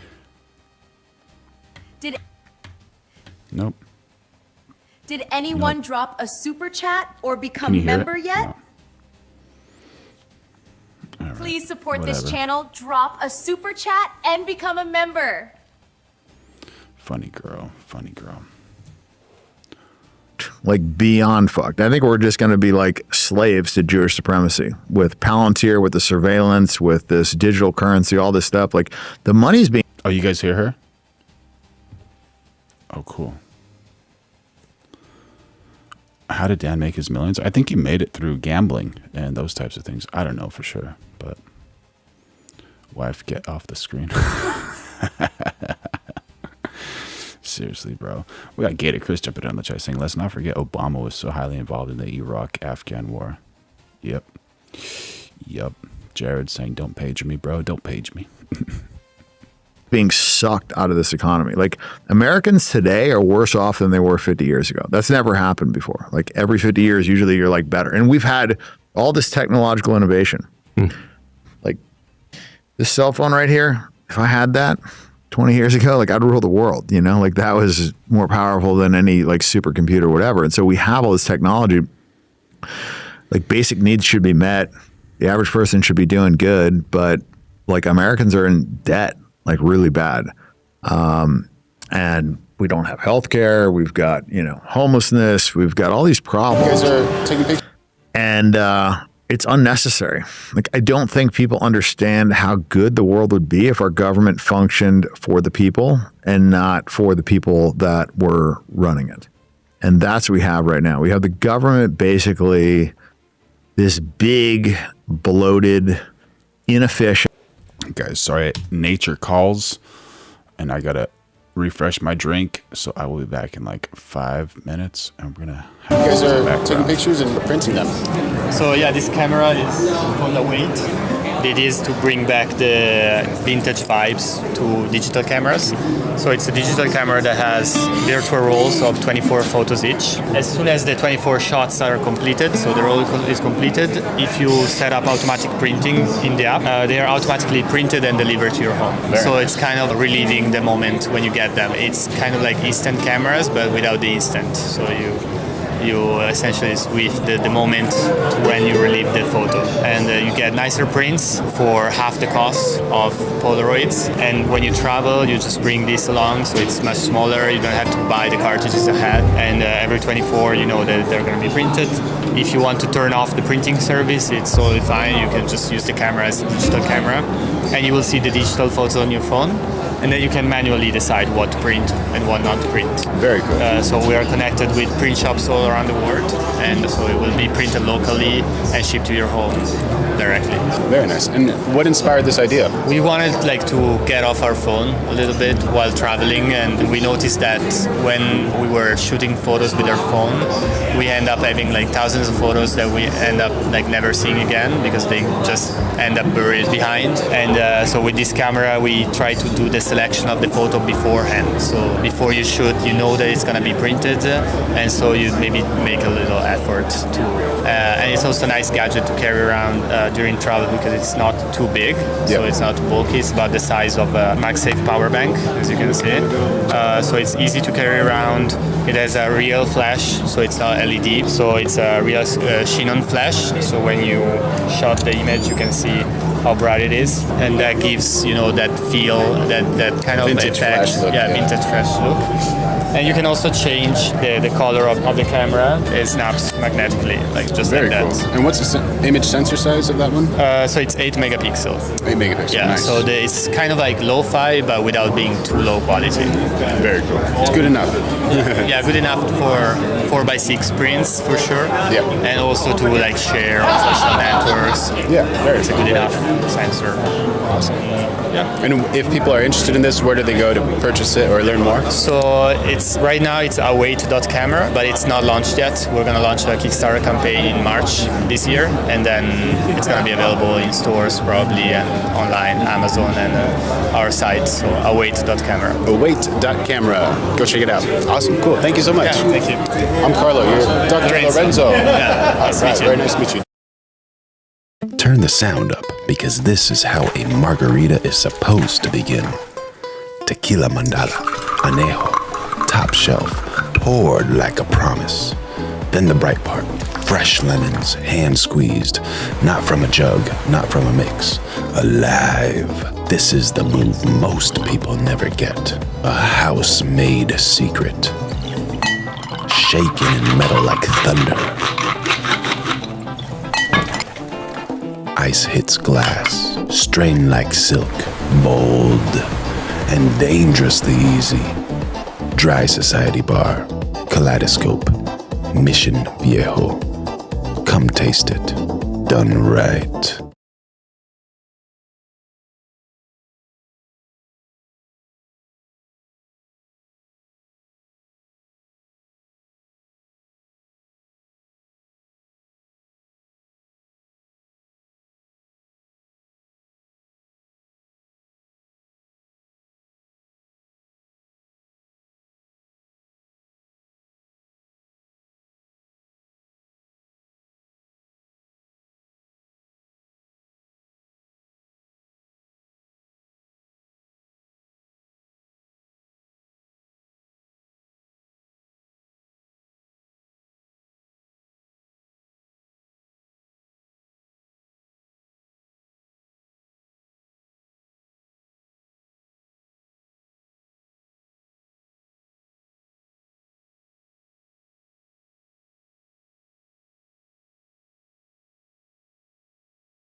merchant organization that is helping to funnel money from U.S. citizens into corrupt people's pockets.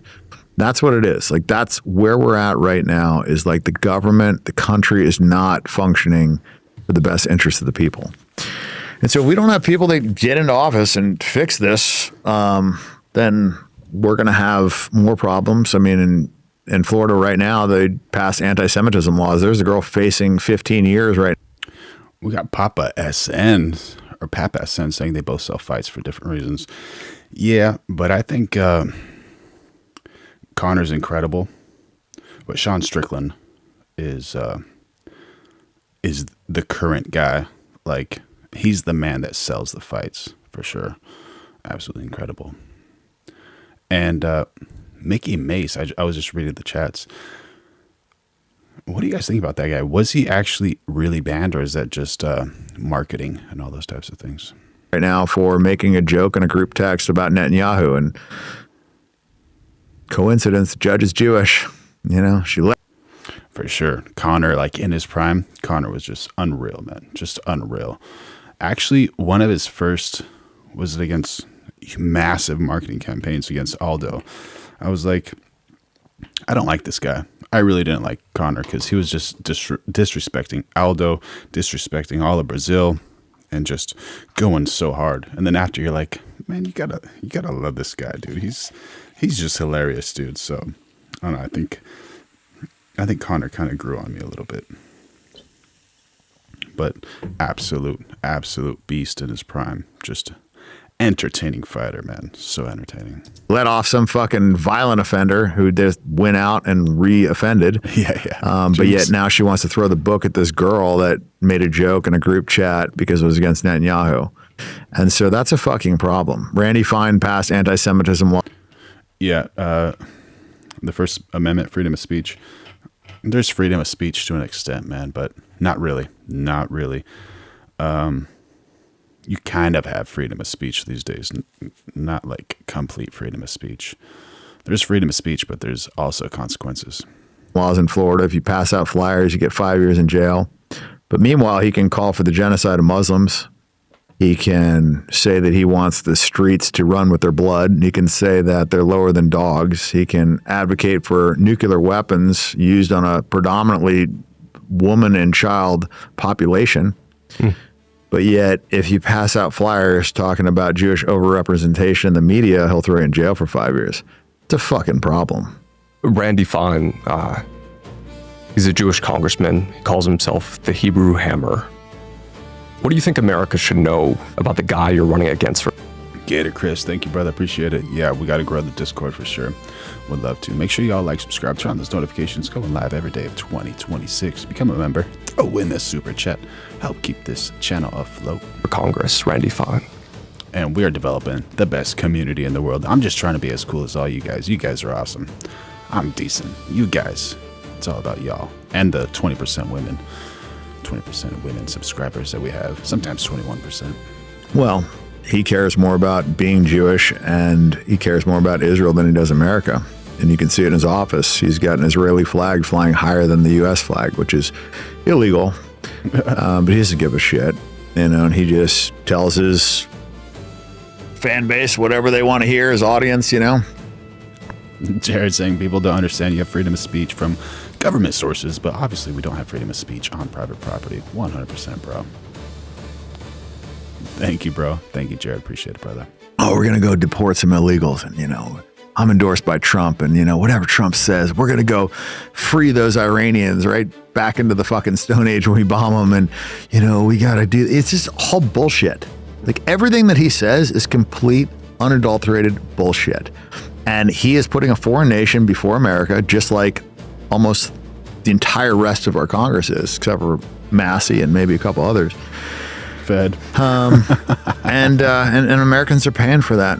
And I think they're getting fucking wise to this because... Do you guys think that Dan Bilzerian is a Fed or not? Thank you, bro. Happy to have you here, Jared. If you see the comments, you know, and I'm getting them from liberal women and people that wouldn't normally have otherwise supported me, they all know. Like, people know. And so now it's just, you know, I just feel like User TT, how you doing, brother? People have a frustration. Like, everybody knows we're getting fucked over. Everybody knows that the government's not operating in our best interest. Everybody knows that we shouldn't be funding this genocide. Everybody knows that we shouldn't be sending hundreds of billions of dollars. I mean, this current war is costing us $500 million. They would hire him if they haven't hired him already, right? A day. Like, I don't think people understand how much money that is. Like, it just... All right, let me see if I can get this Veronica's friend up here. Let's see if I can get her accurately. Did anyone drop a super chat or become member yet? I'm just gonna have to move this around a little bit. She's on low kid. Please support this channel, drop a super chat, and become a member. Maybe. Did anyone drop a super chat or become member yet? Oh, it's too big. Gotta make it smaller. Please support this channel, drop a super chat, and become a member. Sorry, one more time. Did anyone drop a super chat or become member yet? Why is it not showing up on this one?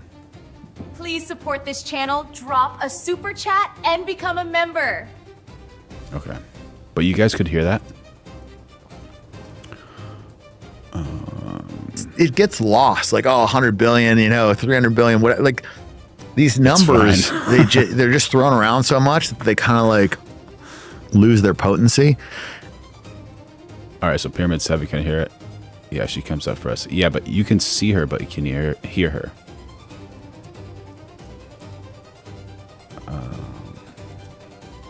This is our tax dollars. It's just fucking going to a foreign country, and we get no benefit. I just noticed the cat. If you want to just summarize it, we're spending our money to kill foreign random people, kids, whatever. I mean, the first thing we did is bomb a children's school, or hit it with, actually not bombs, this is much worse. It was precision guided Tomahawk missiles. We triple tapped this school.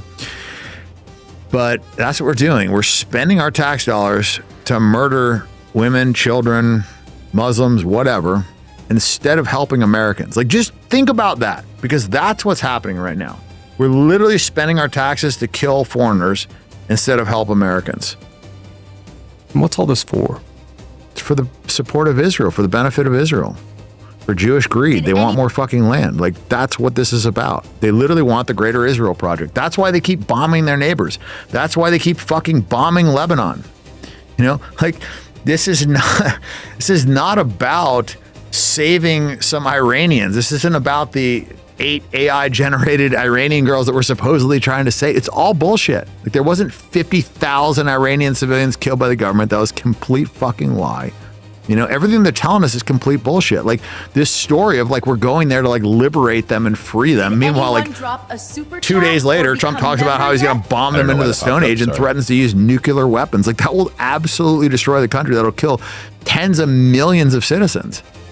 And yet we're in there on this false premise of we're trying to help them and liberate them from fucking what? Like, to do what? To send them back to the Stone Age to murder their families? Like, and so, yeah, I just, I think it's so obvious. I mean, Israel just keeps grabbing more land. If you had to guess what Did anyone drop the end game is, like, what's Israel's end game over the next 5-10 years? Well, there's two things. There's, like I just said, the Greater Israel Project. They want, more land. I think that there is a sect in Israel that wants to bring about the end of times. And they have to, in order to do that, they have to make the entire world hate them and attack them, which they're doing everything in their power to do. It's almost like you just look at this, you're like, do they just want everybody to hate them? And the answer is some of them do. Some of them actually do, because they believe that that's going to usher in the Antichrist. And we will have the end of times. And part of their prophecy is that they get 26 or 2,800 Goyim slaves for each Jew, and so, like, they're going to rule the world and we're going to serve them. And is this called Pax Judaica? That might be a term for it. I mean, there's different theories, right? But, like, part of their unequivocal belief, some of them, not all of them, obviously. Rudy Armenta, don't worry, bro. Just happy to have you here.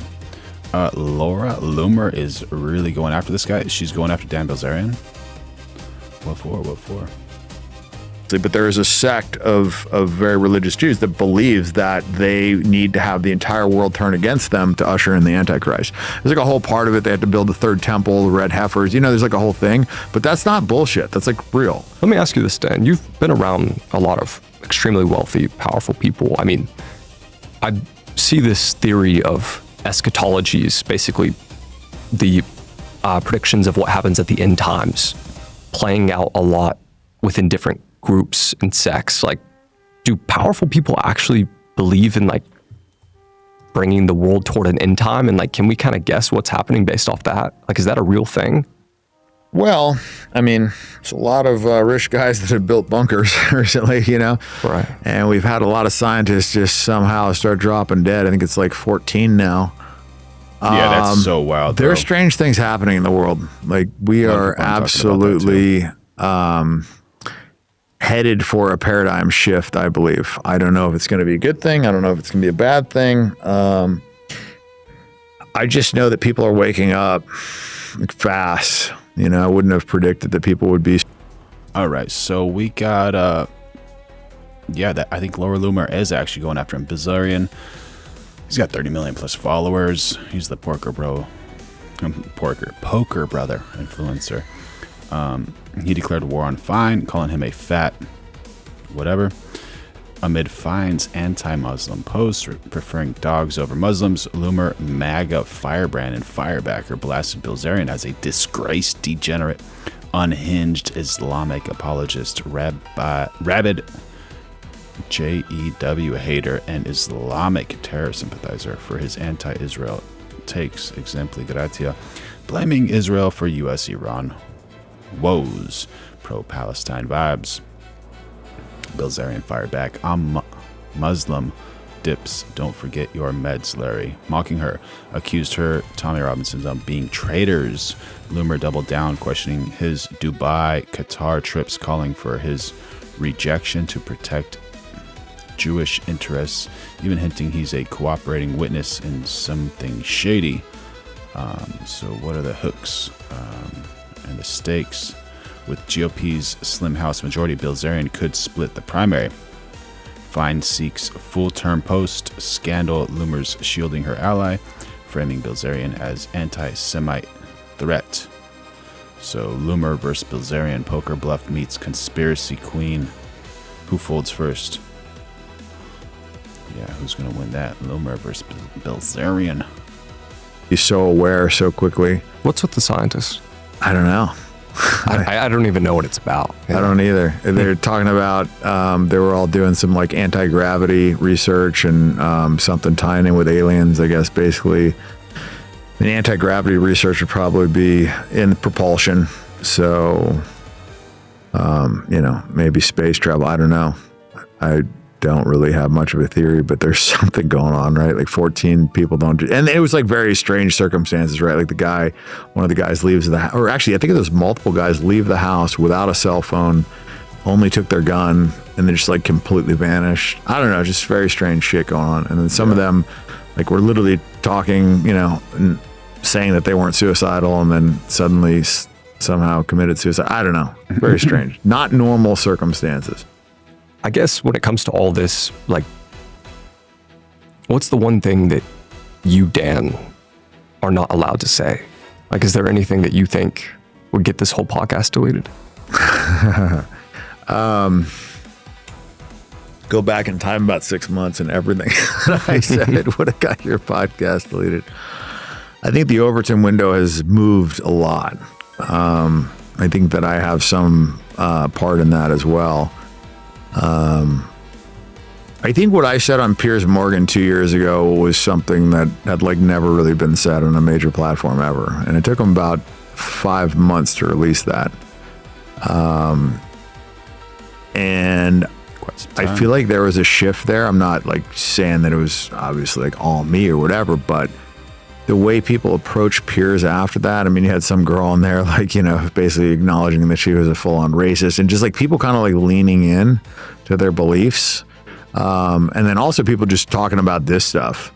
It's definitely, the times are changing massively. Yeah, where is he getting all this information?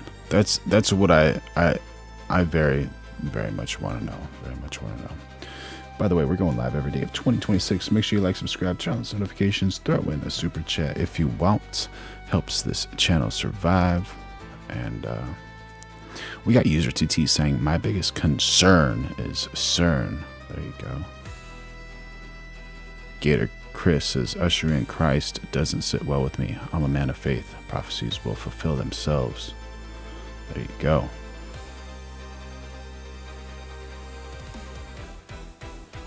Rudy says, let's help build the last temple and help bring Jesus back faster.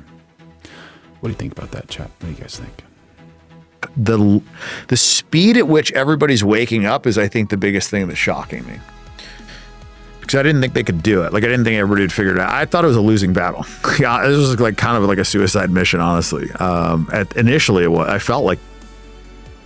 You got Mike M joining on the chat saying, you can look at him and see an 80 IQ caveman from the mountains. Agree or disagree with Mike? It was. Like, I didn't think that we could win. I felt like, I don't know. It was like I was going to get fucked up for it. There was, I don't know. It's kind of like,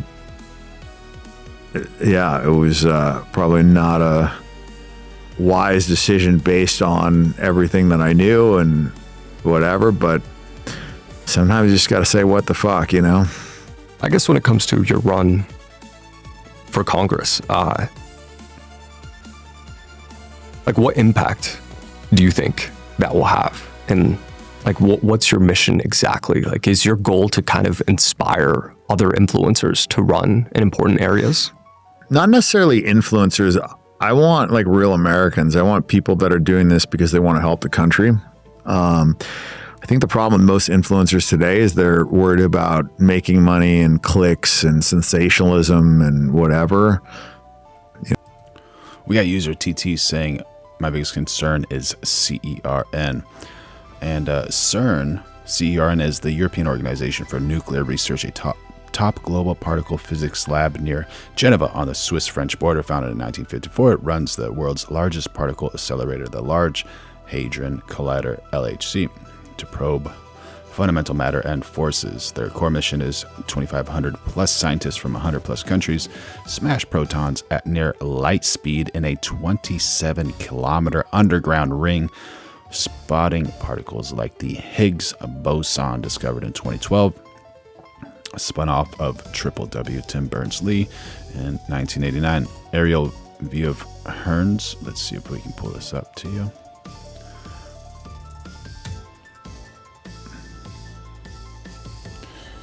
Is that right there?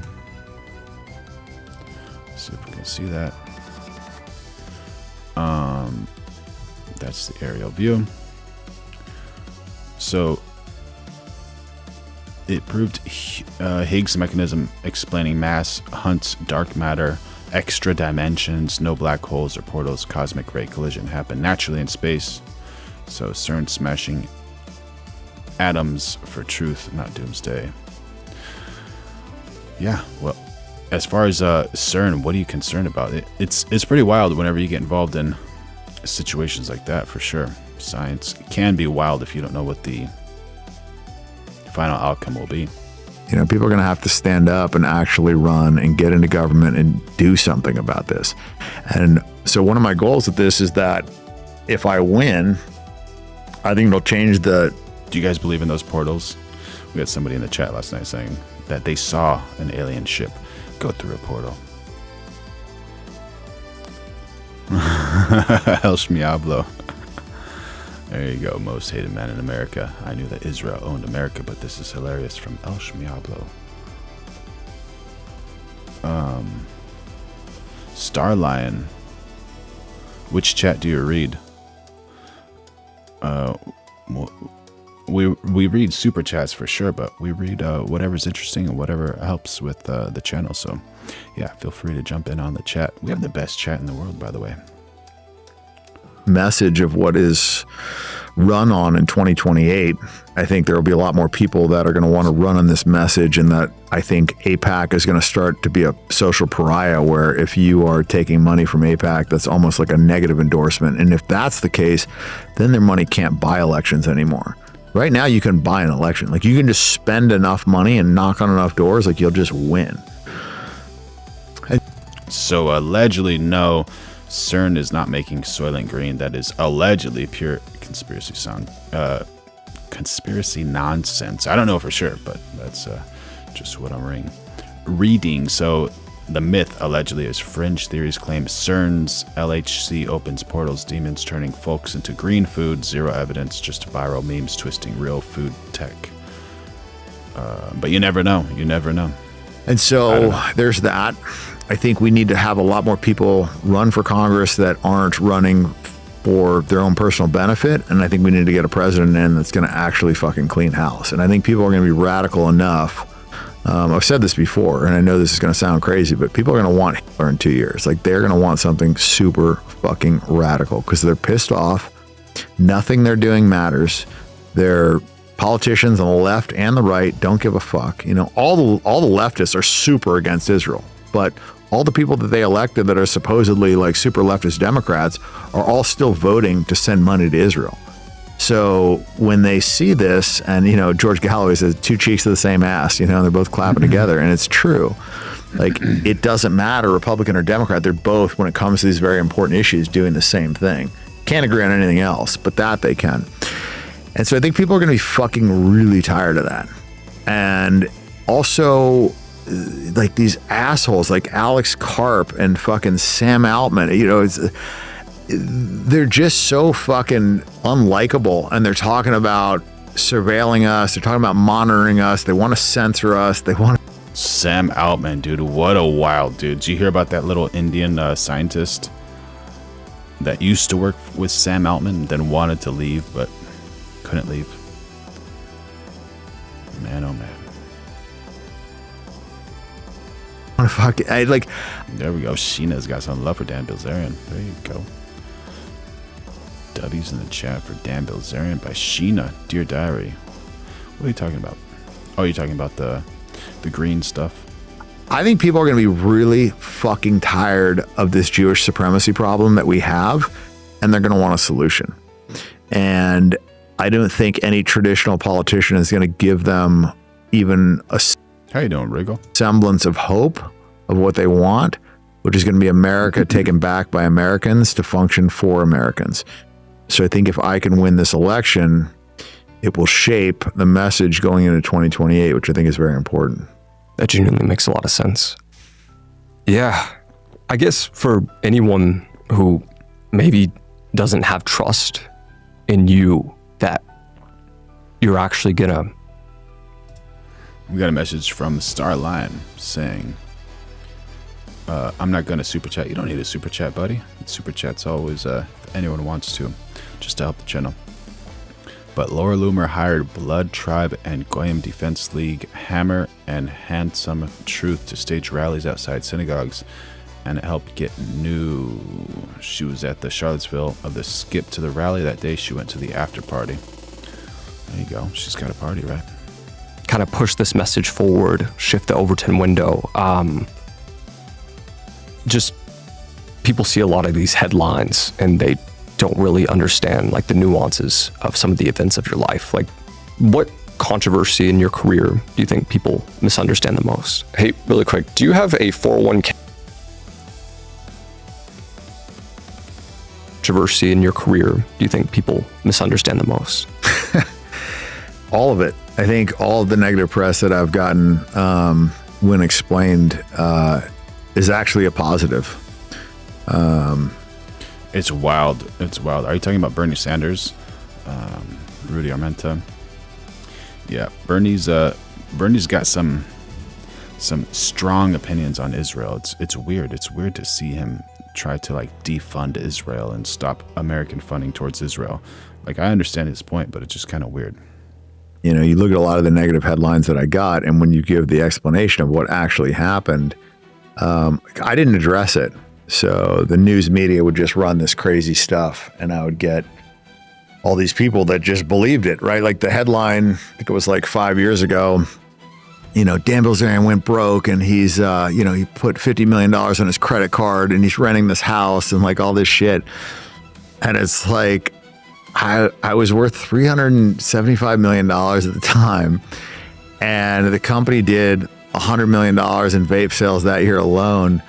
And I think I spent maybe like $12 million on marketing total. And I developed a global brand. We've done over $500 million in sales just in South America alone. And so clearly the marketing was effective. You know, you look at how much Red Bull and Monster and all these other companies spent on marketing. It's like hundreds of millions of dollars. I spent 15 and I created a global brand in 1 year. And so I was just, you know, it was during COVID and I was writing my book and I was just seeing these headlines. It was just like, I was just laughing. I was like, surely. Star Lion jumping in the chat saying, name the last aristocrat who is willing to stand up and risk his life in the United States over this topic. Yeah, not too many. Not too many. Henry Ford, Charles Lindbergh. That's about it. Define aristocrat. An aristocrat is a member of ruling class nobility or the highest social rank, often possessing inherited titles, land, and wealth. They represent the elite class in a society where power is held by a privileged few, and they may exhibit specific refined habits, manners, or behaviors associated with the upper class. Well said, buddy. Well said. Idiots can't believe this, and like people were actually believing it. Who is putting out this stuff? Alec Matthews, Trump 2028. Who agrees with Alec over here? All these YouTube people, you know, and that's why like I didn't want to address it because I didn't want to like drive them more traffic because I mean my audience, I had 60 million plus followers, and I'm not going to like address just absolute nonsense.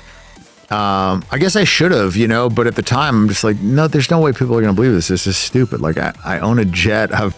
Thank you, Starline. Appreciate it, buddy. Got, you know, a fucking $25 million house. Like, what are we talking? Like, it's just, I don't know. It was just so crazy to me, the idea that people would believe this bullshit. But we'd fired the president, and he wanted to get fired because we were appointing somebody as CEO, and he thought he was going to get that spot. And so he basically just like didn't show up to meetings, and he was super rude to the guy that was becoming the CEO. And so we had to fire him, but he had this whole like whistleblower thing ready. Went to TMZ and sued the company and sued me and whatever. And people just like believe this ridiculous headline. Yeah, that was a crazy one. Then, I don't know. I mean, there's so many. Like Dan Bilzerian throws a porn star off the roof. That was like a big headline. Like I'm just throwing girls off the roof. You know, it's like for a Hustler photo shoot. They asked me to do it. The girl volunteered. You know, and she like barely clipped her foot because she held onto my shirt. She fucked up. And so like in context, it's obviously like not a bad thing. And then another one was like, this was a really crazy one. I was at the biggest mass shooting in U.S. history. In Vegas, right? Yeah, and there was like this, and I refused to do the interviews afterwards. I didn't really want to like talk about it. And so this idiot Marine that had somehow won the Medal of Honor got on there, and he's like, "Oh, Dan was running away. He's a coward." And like they actually ran that story, which is so fucking crazy because I actually have the video, like the 6-minute video is like 5.5 minutes. A friend of mine is a surf photographer. He actually like recorded the whole thing, and like the whole shooting was like 9 minutes. I think he has like 6 minutes of it. And I actually went, the first thing I did is I went into a cop car, and I'll show you the video. Went into the cop car for like a minute trying to get this gun because it was locked in there and I couldn't get this fucking gun. Thankfully I didn't, right? Because if I'm walking around shooting with a gun and I'm not in uniform, it probably would have shot me. So thankfully I didn't get it. But I thought there was somebody in the crowd walking around with a fucking gun. So then I ran towards the Mandalay, and then that was the next headline. It's like, oh, Dan Bilzerian, this idiot, he asked a cop for a gun and whatever. And it's like, I was a cop at the time. I'd been a cop, you know, for 3 years. I'd literally 3 days prior to that kicked the fucking door off the hinges to serve a murder warrant in fucking New Mexico with the U.S. Marshal. So like actually doing like real shit. And so I showed him my police ID. I told him that I was a cop, and he had 2 guns on him, and we're in the middle of a mass shooting. So to me, like that doesn't seem like a ridiculous. And he was running away. He's like fleeing the scene. So I'm like, hey, give me a fucking gun. Right. I get why he wouldn't, but like in context, it's not a crazy thing for me to ask for a gun. We're being shot at. He's running away. He has 2 guns, and I'm a fucking cop. Yeah. It sounds ridiculous until you hear he had 2 guns. Then it's like, yeah, totally makes sense. I'm not like, hey, give me your only gun. He had a fucking AR and he had a fucking pistol. So I'm like, hey, you know, give me a gun or whatever. Like I said, man, when you're being fucking shot at with fucking belt-fed weapons, you know, like my first instinct is like, get a All right, so I know what a PSYOP is, but user TT, what is a PSYOP? I've never heard of that. Did he just call a Medal of Honor recipient a coward? Asked by Jared. I don't know. I missed that one. A fucking gun, right? The one I haven't heard you address yet, maybe I missed an interview where you spoke about it, was when the Epstein files dropped, there was a photo of you and Post Malone that you posted to Facebook in 2018. Why were you in the Epstein files? There's actually a few. So I guess Epstein was a fan, and there was a text where he's like talking, says something about like nobody's like stunting on you like Dan Bilzerian. I think somebody sent that to him, or I don't know. There was like, apparently he was sending my photos, and photos of me were being sent to him. And yeah, the photos that are in the files are. What are you talking about, Starline? What type of special placement? Ones that I posted on my social media. Like one is me with a trophy on a girl's ass in Thailand, and she was like, I don't know, 28. You know, very. Get her. Chris jumping in on the chat saying crazy fact about that incident. No spent shell casings were on the floor of the shooter's room. Flesh Simulator did a great video on it. Yeah, did you guys see the video about them seeing like gunshot like lights from like the end of a rifle or a pistol, like that little fire light that comes after the bullet is engaged, coming from a helicopter? So it was kind of weird how that whole situation happened. And what for, man? What for? A country music event, right? Very famous model, and like the girls in the photo with Post Malone, they're like 27. I know, just like brushed under the rug. Muzzle flash, that's right. Thank you, buddy. It's 30, I think. You know, it was actually some of the older girls we hung out with, and they like redacted the girls. It's just like weird because they're still on my feed, you know? And so, yeah, but who do you think included that in there? Well, that's the thing, is I think it was any communication that he had. So if he was, you think this sound was coming from the speakers? And they're just playing that sound? Could be. Could be Alec. Alex's Cabalver's good guys. Ops going on. Talking about me to his friends, or his friends were talking about me to him, then I'm in the files, right? Does that mean that I went to the island? No, like I've never been to the island. But yeah, they put those in there. I think maybe it was, you know, also a method to potentially distract. I don't know, you know. Who do you think Epstein was? I think he was a Mossad agent. There's also the theory that he was kind of the money guy behind some really rich people. I think he was an arms dealer before that. Maybe he was just getting the blackmail for himself. But Congress passed a law saying that they have to release the files. It's been 4 months. They haven't released the files. They're breaking the law. They're obviously actively covering up. They've redacted 50,000 files. We've seen some where Trump is unequivocally implicated in there. There's women that are accusing him of rape, and there's a limo driver that said that he heard such horrific stuff that he wanted to pull over the limo and beat the shit out of Trump. I mean, this is just like weird things for people to just randomly go to the FBI and say. Like, it's one thing if they're suing him civilly, right? And they just want a money grab, but this is like people going to the FBI to try and criminally prosecute him. What is MBS? It's like a 13-year-old girl saying that. Oh, Prince Mohammed bin Salman. Okay. He tried to make her give him a blowjob, I think it was, and he hit her and because she bit him or something like that. And then there was another girl that accused him that her head got blown off in a situation where, like, User TT, are you serious? User TT says, seen women at that event who were smiling, filming while the so-called hooting was going on. Man. Absolutely couldn't have been a suicide, and they ruled it. You know, there's just been like some very strange stuff going on. He's in there a ton. He's clearly like hung out with Epstein, friends with Epstein, friends with a bunch of people that were with Epstein. Like it was 89.5% of the people on the Epstein list that were like majorly in the files and implicated were all Jewish. You know, Howard Lutnick, all these people, Les Wexner, you know, you go down the list and no investigations, no prosecutions. I mean, it seems like the only people that have gone after are Christian guys. Like Bill Gates got questioned because he got chlamydia from a hooker, and then Prince Andrew, I think they went after him. It's like, but they literally, I don't think they've gone after a single Jewish person. It's like almost all Jews. And if you look at what they say in there, they talk about it, like shit that he says, like, this is how the Jew makes money. So the wild claim, allegedly, Jared and Ivanka, supposedly they're meeting MBS that night for Passover Ashura. It's a fringe theory, alleges Trump's son-in-law, Jared Kushner, and Ivanka Trump secretly met Saudi Crown Prince Mohammed bin Salman at the concert for some ritual covert deal. Passover, which is a Jewish holiday, was April 17. Ashura, Shia mourning Karbala.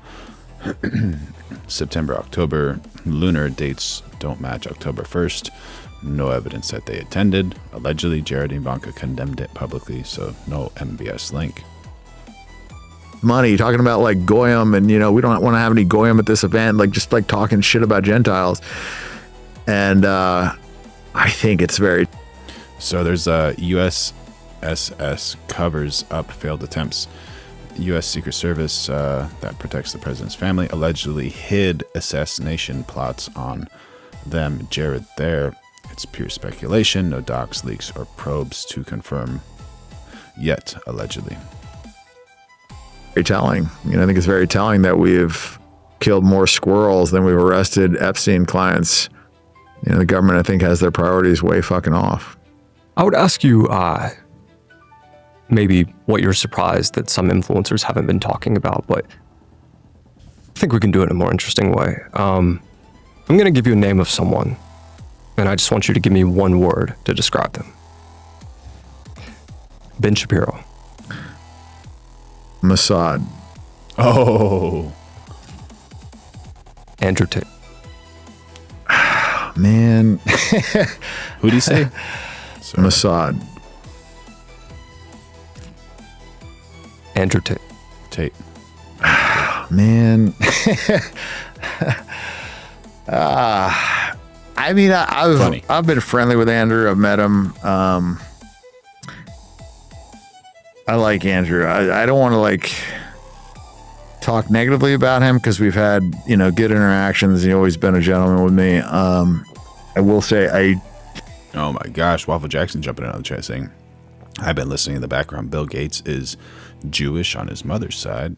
Ghislaine is his cousin. His mother is Robert Maxwell's sister. Oh man, that's a big deal if that's accurate, dude. What in the world? I don't agree with him walking back the I don't know what you want to call it, the Hell incident in the club or whatever that was. I think it's one of those things where if you're going to go out with that group of people, you're going to get the benefit of, you know, the clout and the exposure, then I think you have to take the bad with the good. I don't think you can scapegoat them. I look at it kind of like a girl that I fucked and then tagged her on Instagram. She got a bunch of followers, and then her boyfriend got upset, and after she got 100,000 followers, she asked me to delete the photo. You know. All right, so Mary Maxwell Gates, Nee Maxwell, Seattle banker, United Way boss, Protestant Christian family, no Jewish roots, pure wasp stock, made a name coincidence with media mogul Robert Maxwell, born Plicht in Czechoslovakia, Jewish Holocaust survivor. So same last name, allegedly no roots, but that's alleged, we don't know. So Robert Maxwell's sisters all perish in Holocaust or unrelated. None named Mary Maxwell. Ghislaine, no Gates to blood, zero docs, trees, Lincoln. Reuters, Snopes debunked this forever. So that's kind of allegedly too, right? Or maybe not. So anti-Semitic psyop, Jewish cabal, Epstein, Maxwell links, Gates met Epstein post-conviction, regrets it. MOM network, IBM execs for bills, MS-DOS deal, civic win, not plot. So allegedly it's a fake news hoax. Gates and Maxwell cousins, only in QAnon's family reunion. I don't know. Tag or whatever, and it's kind of like, you know, Like if you're going to get the exposure, if you're going to go, you're going to get the clout and you're going to do it. You know, obviously like if you organize the fucking Avengers of anti-Semites, you're going to get some attention. And if you show up at Miami Jew-run clubs and you play a fucking Hitler song, you know, and everybody's live streaming this shit and they're... Yeah, that's pretty bold to play that Kanye West song though. Putting it on their fucking gay little social media channels, like obviously like this is going to cause commotion. You have to know that. And so if your explanation is that you're in a criminal lawsuit, which is, you know, that's legitimate, but then I just like wouldn't go. I wouldn't put myself in that situation if I'm trying to stay under the radar. Like I'm not going to hang out with like Nick Fuentes and fucking Myron Gaines and all these like, you know, I love Myron, but he's a wild fucking dude, you know, like, yeah, I mean, like I said, but he's done a lot of good, I think, for, combating the attack on masculinity. I like a lot of his stances. Yeah, that's all I have to say. Yeah, I think at the very least, maybe he was surprised that the song was played. But I do know what you're saying, that like, if you play those types of games, you can expect some things like that to happen. I'm just a double down type of motherfucker, you know? Right. Like, if I'm going to do it, I'm going to take ownership of it. I'm not going to apologize for it. And Piers Morgan. The first thing that comes to mind is cuck. But I think a better we got Waffle Jackson jumping on the chat saying, it's user TT, sorry. Anthony Blinken was childhood friends with Maxwell. So the connection, Blinken's stepdad, Samuel Pisar, Holocaust survivor, lawyer, knew Robert Maxwell. Ghislaine's dad, Mossad spy tycoon, family friend, possible social circles, a light overlap. But Blinken, Ghislaine, no pics, docs, or witnessed, say childhood pals. Blinken born 1962 in NYC, Ghislaine 1961 in UK, different worlds, attend French Lycée Dalton. She elite UK schools, fringe sites, push it, send sources. Epstein PSYOP sequel, I guess. Smear Biden admin, Mossad Epstein. Maybe. From according to Perplexity, it's baseless, but you never know, bro. And you don't know who's like editing these things too. He's disingenuous. I think that's more important. Huge rabbit hole. You know, like he knows what's going on. Like he has had a plethora of guests on his show that very articulated or very. Starline makes another point. If Gates was Jewish enough, they would never have leaked about him and the STDs. Well explained and articulated what was going on in Palestine. He knew what was going on. Like he understood fully because he had super educated people on there. And I think that, I guess a part of his journalism, I have to give him credit for this. I will say, and with the TMZ guys, if you grill both sides, then I can't really talk shit, you know, because he will grill both sides, but he definitely defended Israel long after he knew that was not correct. And he had like a massively disproportionate amount of Jewish guests on there that would parrot this bullshit about Israel. But you know, to his credit, I have seen him more recently grill those people. Now, is he doing it out of morality? I don't think so. I think he's doing it because that's where the entire fucking world is, and that's what everybody wants to see, and that's what's going to get him numbers, and that's what's going to make him more money, and that's what's going to make his fans probably not hate him as much. So, anyways, yeah. Kanye. Oh man, what a fucking flip-flopper. You know, the way I would describe Kanye is like a 14-year-old boy. Actually, no, a 4-year-old boy that has pots and pans and just bangs them around to get attention. which is very strange for a guy that's like one of the most famous people in the world. It's like one day he's fucking, or then the next day he's a Klans member, then the next day he's got his wife butt naked running around the fucking world, and then he's posting porn. Like, he is like a little kid that needs a ton of attention and will do anything to get it. That being said, I think he's, a pretty talented artist, and I do respect some of his like early stances, but he totally doubled back. He apologized, kissed the ring, and the funny thing is they still fucked him. He did the gay little apology thing, saw the rabbis, whatever, completely fucking folded, and they still fucked him. And I think that's a good lesson for people is like, you capitulate and it doesn't save you. You bend the knee, you apologize, you do all the right things, and they'll still fuck you. Nick Fuentes. Oh man, you're really trying to fucking stir the pot. I don't want to boil it down to one word. If I'm going to talk about him, I think I need to give the whole picture, because I do think that he was one of the early pioneers of this stuff, and I do have respect for him. He's definitely an intelligent guy for sure. I'd say so. Yeah, I guess my criticism of him would be that I think it's so obvious what the problem is. And he went on a bunch of big platforms and didn't really use any of them to talk about the fucking Jewish supremacy problem that we all know about. And maybe that's because he's talked about it so much that he's kind of bored of it.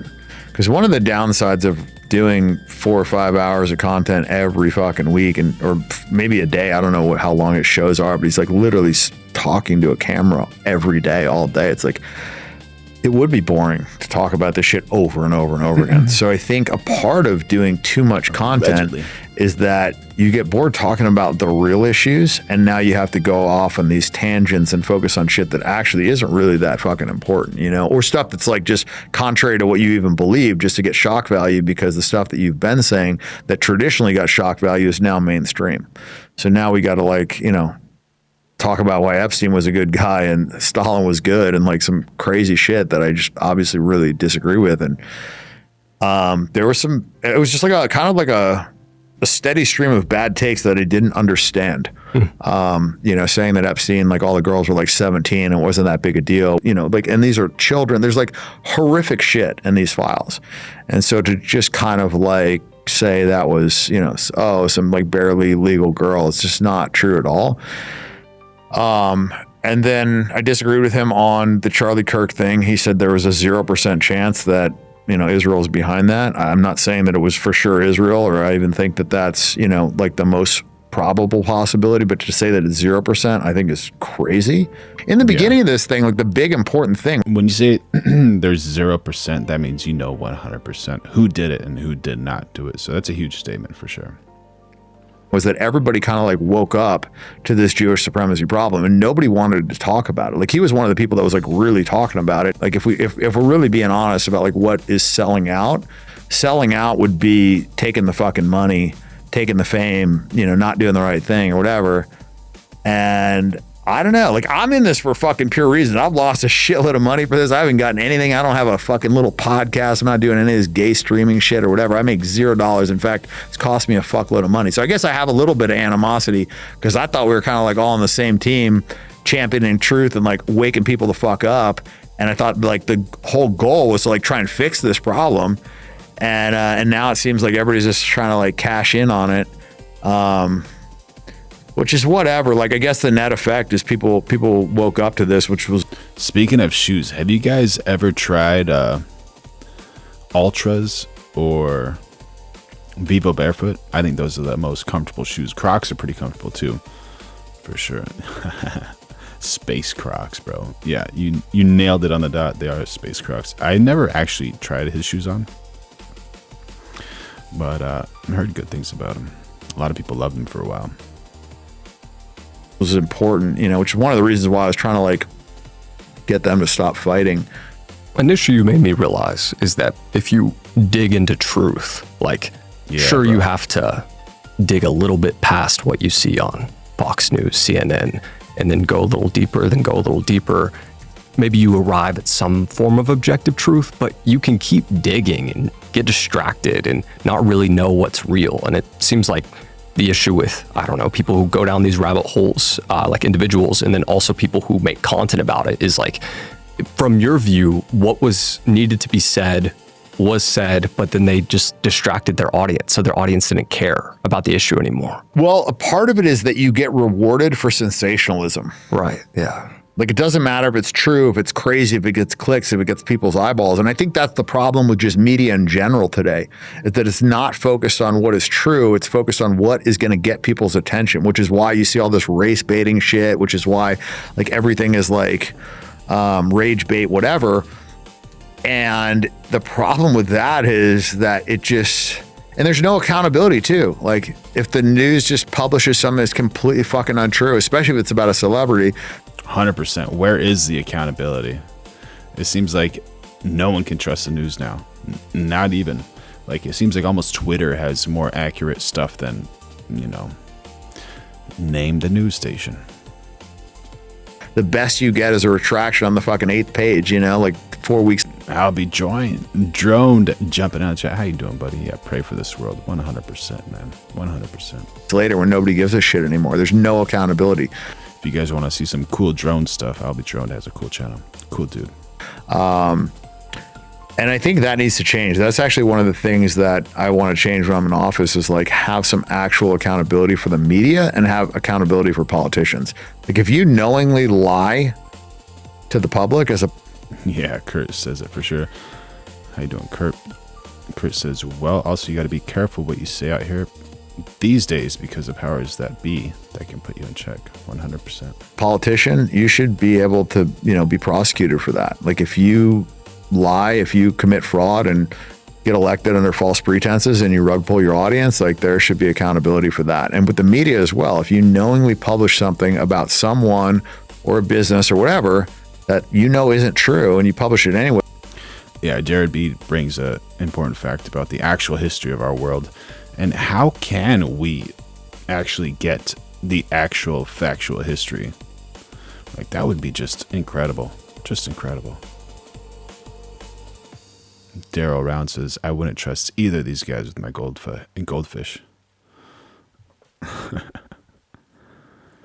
If he goes in office, man, that'd be hilarious. That would be so hilarious. So hilarious. Albie Drone says, Jimmy Kimmel is a loser.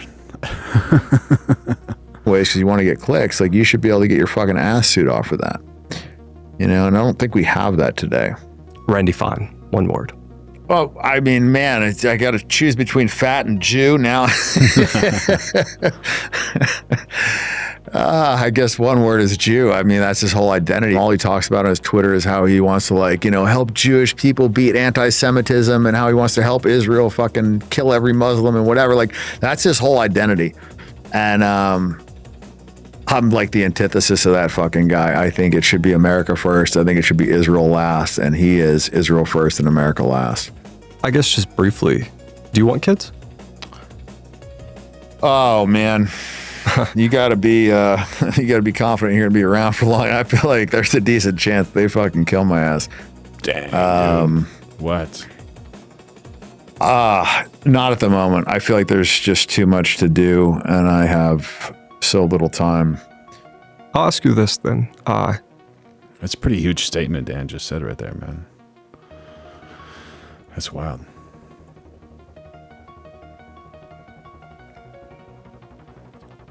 If you have kids, or just for people who Google your name, and they find all this controversial, sensationalized media about you, like, what's the most important thing you hope people remember about you that the internet won't tell them? That hedonism is not the answer. If I could impart one piece of knowledge, and I think I can do it from a place of massive expertise, that when you chase these things, when you chase money, power, pussy, whatever, there's never enough, and it will not make you happy, and it's like trying to fill a black hole. So Captain Blackbird is joining the chat. How you doing, buddy? it's fun. I'm not going to tell people it's not, but it's not the answer, and it's fleeting. And it will unequivocally not lead you to happiness. And then last one. Yeah, he's talking about hedonism will not lead you to happiness. Well said. And Kurt LSU says, kids make you happy. Trust that. That's cool, man. What makes you happy? Helping other people. I think that's awesome. The hack, doing something nice for somebody else and seeing them, light up about it. I think that's like a cheat for immediate happiness. Obviously, like having a family, spending time with your friends, like there's a lot of ways to generate happiness. And the nice thing about happiness opposed to pleasure is that it's not fleeting. You can maintain happiness. Like every time you see your son, it's going to make you happy. Every time, you make your daughter happy or you see her smile, like it's going to make you happy. There's no like fleeting piece of that. Whereas, when you have sex with a hot girl, the first time it's going to be, you're going to have a pleasure spike, and then second time, and then eventually it has to be 2 girls and then 3 girls and then this and that. It's like you're trying to chase that thing. It's like a drug. It's like your first hit of heroin is going to make you feel better than your 15th. And eventually you're going to have to do it not to feel like shit. So I would tell people to focus on happiness because, like I said, you can sustain that. All right. That's cool. Good advice, man. Well, everyone, this has been your guest. Not bad. Not bad. How he's going to be, who knows? You absolutely don't know. Gator Chris says, my 2 biggest regrets is not joining the military and not having kids. 41, by the way. There you go. You're not too old. There you go. 41, you can still have kids, man. Unless you're a female, then it's much more difficult to have kids. Yeah. Now I asked Shapiro the same question.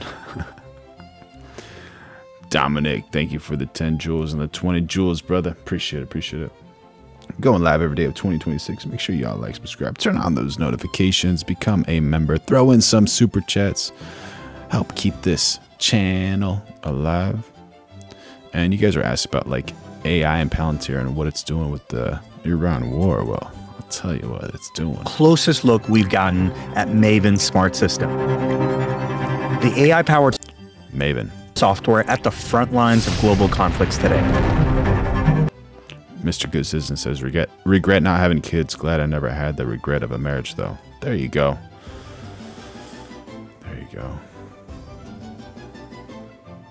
You could always, yeah, that's a tough one, man. That's a tough one. Some people are like, you know what? Don't want to do the marriage thing. You want to have kids, stick with the same lady. It could work. The big bottleneck in modern warfare is the time it takes to target your adversary. And in the first 12 hours of the Iran war, the U.S. struck nearly 900 targets. Congratulations, man. Kurt LSU saying, my wife had our last kid at 42 natural birth. Brilliant. Healthy kid, I hope. There you go. As long as both male and female are healthy, you can have kids until the 40s. The X-Files guy saying, I have a couple kids there in my life. Yeah, man, that's awesome, bro. And over 13,000 targets in 38 days. This is a massive increase over the way things used to be. And yeah, Gator Chris says, we'll never get married legally in this day and age. Absolutely.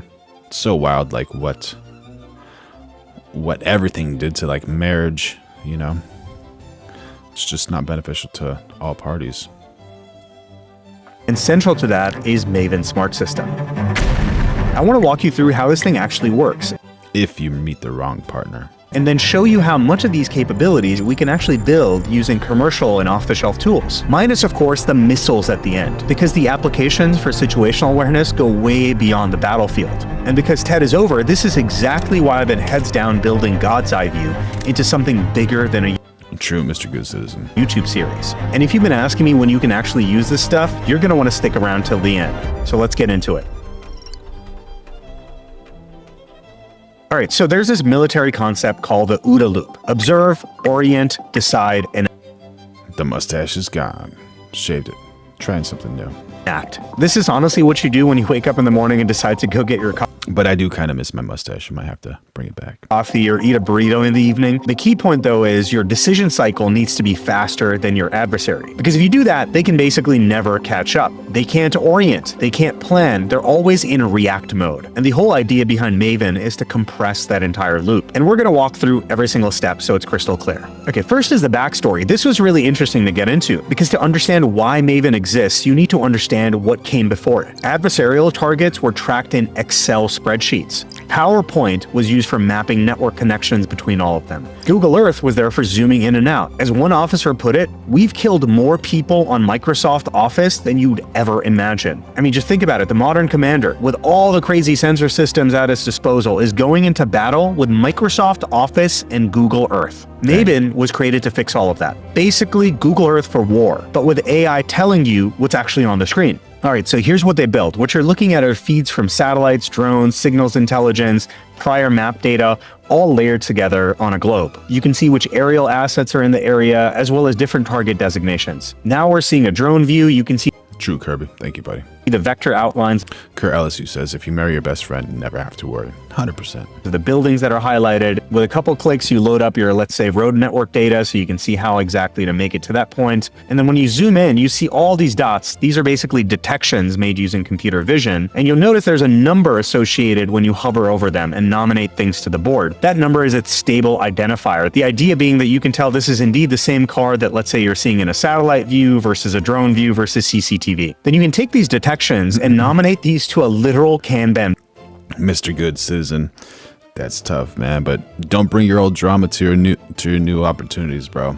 Wishing you the best. Board. Like a task tracker where you can drag cards from to do to done. These vertical columns each have their own different process, and they essentially represent what different teams would have been doing. Once you've taken these detections, you can take advantage of other workflows to figure out what is the right asset to task to execute that target. You can choose different criteria. You can optimize different metrics like time to target, how much fuel, munitions, distance, etc. And from all of that, it gives you a recommendation that a human actually approves the plan, which it goes about and executes. Or as the chief AI officer put it, in order to get to our desired end state, actually closing a kill chain. So basically, the wild Department of War loves this because Maven is taking something that used to take a room full of analysts, right? Yeah, you got to be careful with all of your updates. Chris just had a major AI update for my Samsung phone last night. Looks like every major function is affected. Yeah, like I have the iPhone 17. And I think the iPhone 18 is coming out soon. And so anytime the new iPhone comes out, they put like this bloatware and they put this and that and this and that. And I was like, no, I'm not going to update. I'm not going to update unless I absolutely need to. There's absolutely no reason. I know someone who updated and like their battery charging is worse. Their battery distance is much worse. So their battery life is worse. A bunch of bloatware, slower, just horrible, you know? So yeah, just be mindful of that. Whenever there's a new product and they want you to update, usually they ruin your phones. Like, and Apple's been known to do that. Apple actually got sued for that as well. So Jared says that is fact. It's hard, but cannot take old grievances out on someone new. No, absolutely not. If they're the same color, same last name, same first name, they're not the same person. Just got to remember that every single person is different. To go generate that course of action for them. Now that entire complicated pipeline can all be collapsed down.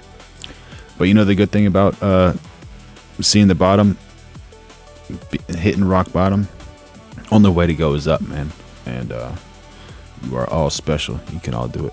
Don't worry about it. Into one software that all these teams use to make the stuff happen. The AI starts recommending which asset should prosecute that target, which drone, which missile system, which aircraft, based on proximity, payload, rules of engagement, and then you approve that plan. So you go from like detection to strike decision in one system. And just for a second, imagine that this has been happening thus far in Microsoft Office and Google Earth. Now let's map this to the OODA loop. The sensor feeds that are coming in, right? Like the satellites, aerial, drone, all that stuff. That's the observation. The system is...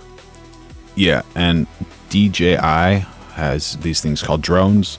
And these drones, they're taking all that data. And Americans are flying DJI drones because they're so easy. So all of our land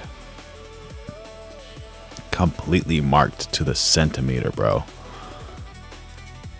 Yeah, technology is wild. Fusing and classifying what it sees, that's orientation. The Kanban board and the course of action generation, that's decision. And then finally, actioning the target, that's the acting bit. We're going to come back to this demo throughout the video because each section breaks down one step of this loop. Now, here's the part that's super complicated and controversial. There's pretty good consensus based on reporting that the AI that...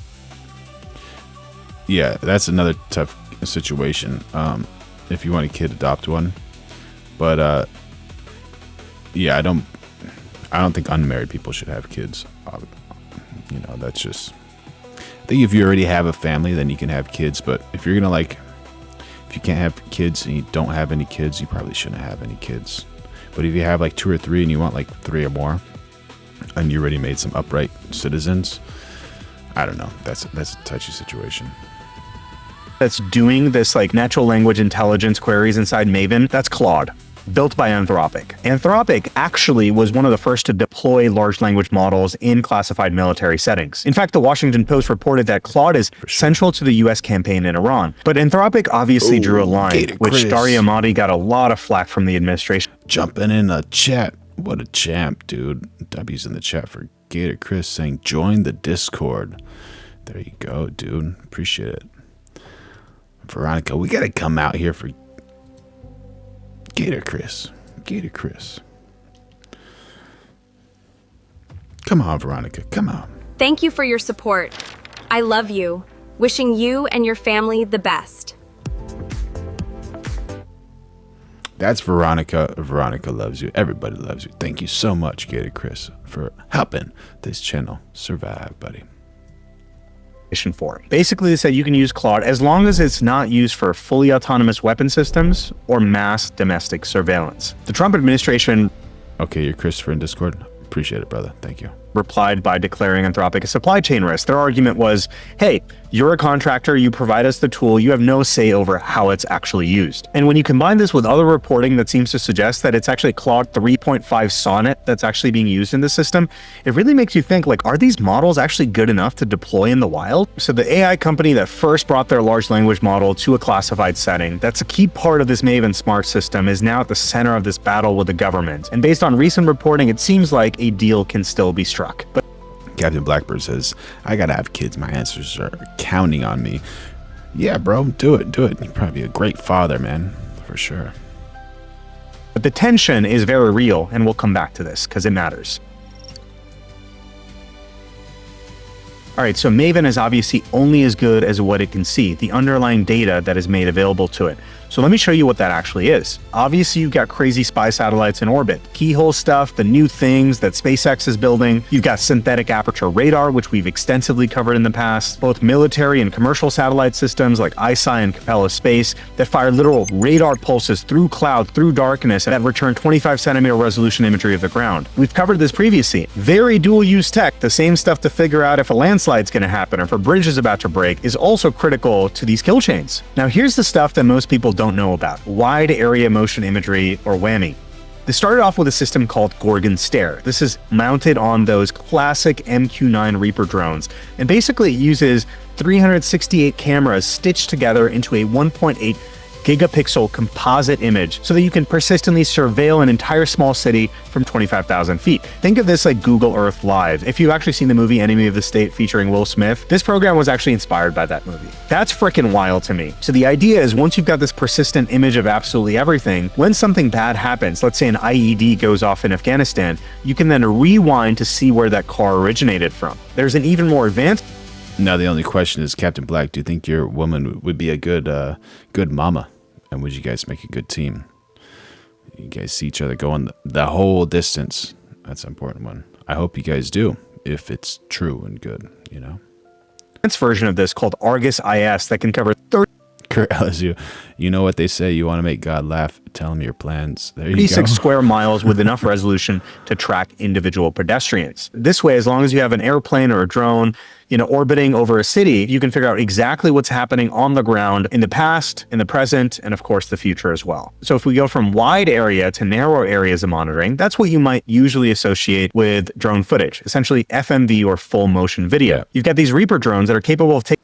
More likely, at least, Captain Black, for sure. taking these live feeds directly into Maven for real-time object detection and classification. And what's interesting is that these drones can also now operate in GPS-denied environments, right? Like which Iran obviously is, and other conflict zones across the region. They're constantly getting jammed and spoofing GPS, right? You can't rely on GPS in those scenarios. If you remember, we've talked about visual positioning systems in the past before, where you can take a camera image, match it to a prior 3D model to figure out exactly where that photo is taken. Drones use this technology too, and Vantor's got something called the Raptor system that matches that onboard camera feed against their precision 3D terrain model. So Vantor has used a 30-centimeter satellite imagery to build this coarse 3D model of the world, and that becomes the key for it to figure out exactly where every drone photo was taken. Suddenly the drone doesn't even need GPS.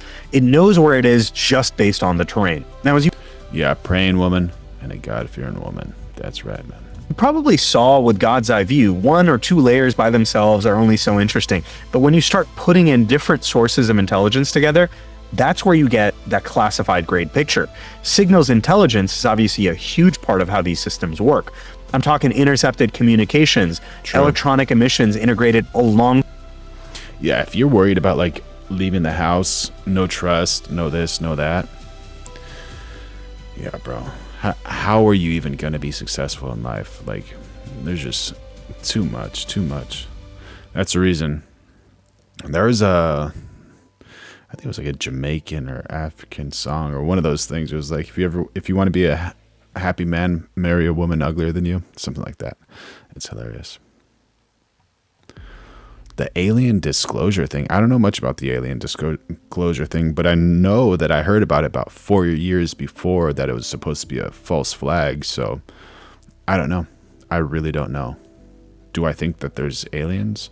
I think there's probably aliens. There's probably another Earth and probably different things, but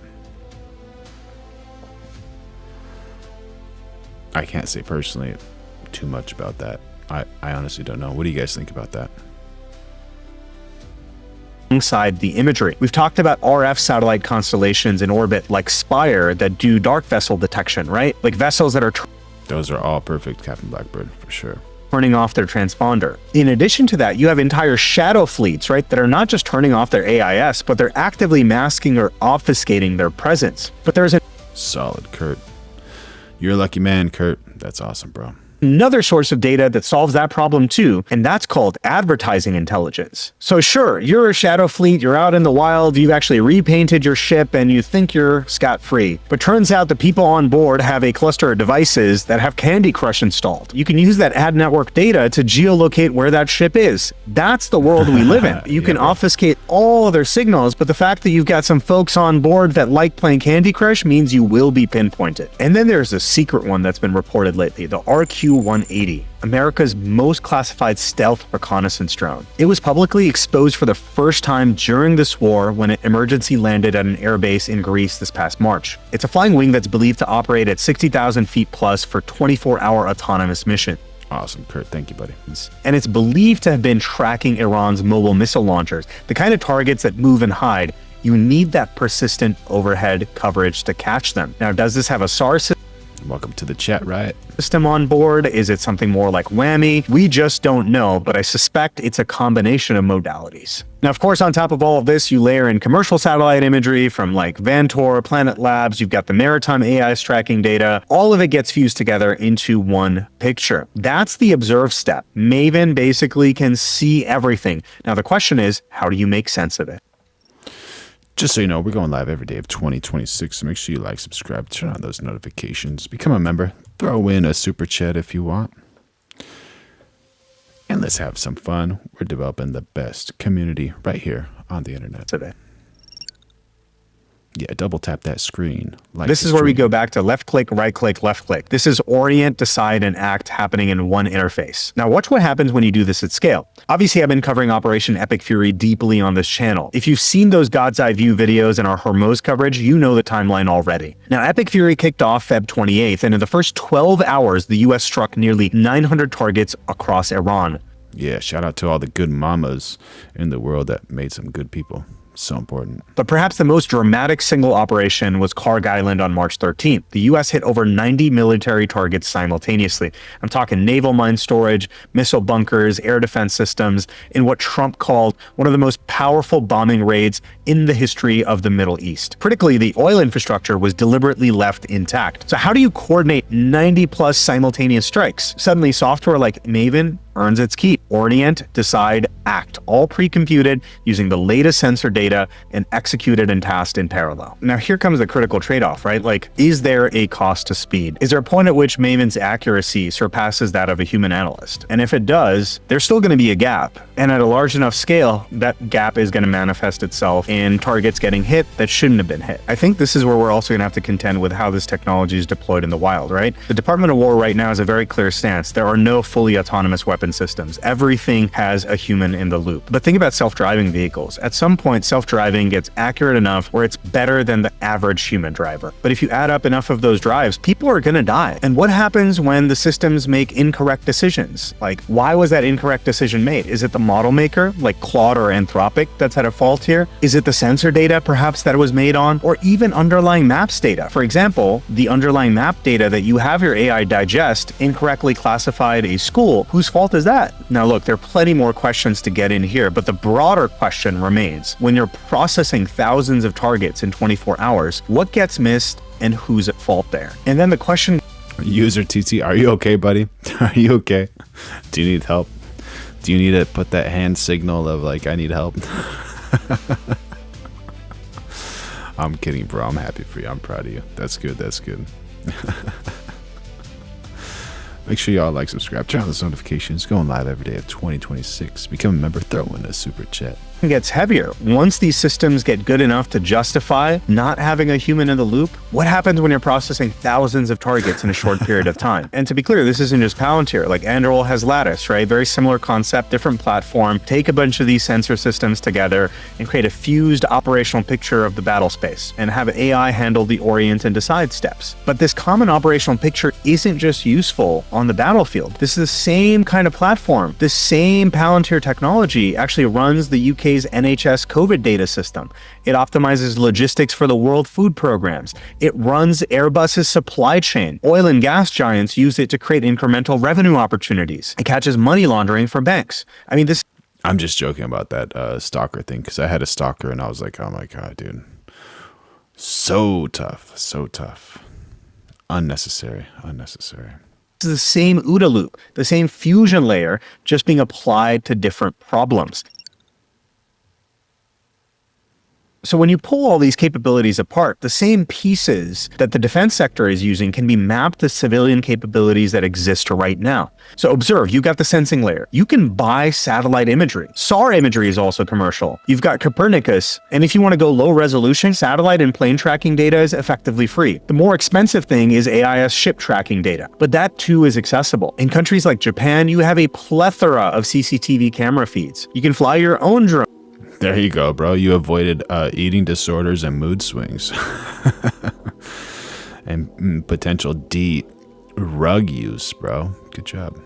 You can buy robots. You've got social media ad tech data. All of this is stuff that you can either access or purchase. Then you have the orient step. This is classification and fusion. This is exactly what computer vision and large language models already do. Let's say you take your own personal security camera and give it to Meta Segment Anything model. It can figure out, hey, here are the objects in the scene. Then you give it to Claude or Gemini to tell you what those things are doing. And it can infer the context of everything else that's going on. It can check to see, hey, you were supposed to get an Amazon delivery and that is indeed the person that's now showing up. Basically, you can build your own AI layer that makes sense of all the data that's at your disposal. And this technology is available.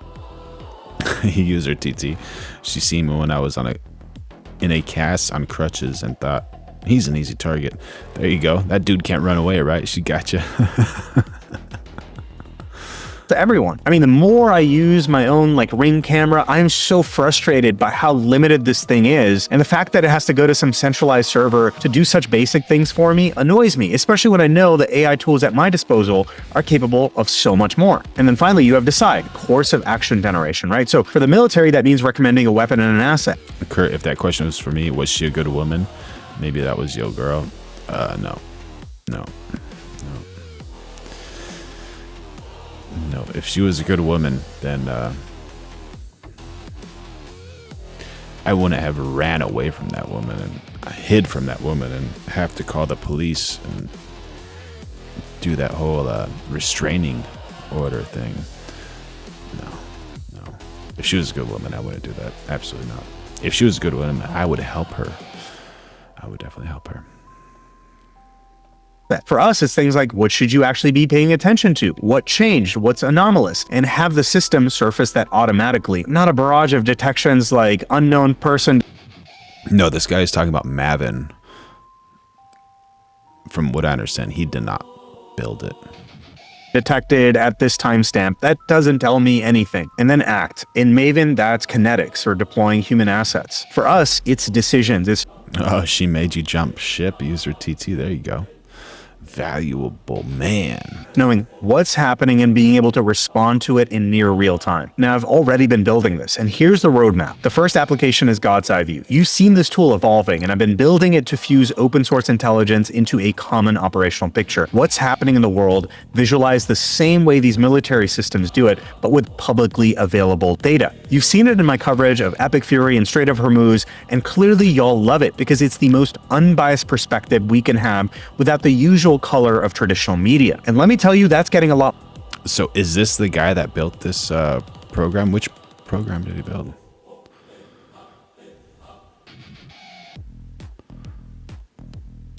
More capabilities because now I've got a team. The second application is situational awareness for your own life. Your own data, your own cameras, your own feed, your own context fused into the same kind of unified view. Not surveillance. I'm talking about awareness of what's happening in your sanctum sanctorum. You've got the map of the world and everything that's publicly available, and then your own island that you control. Want to share it with others?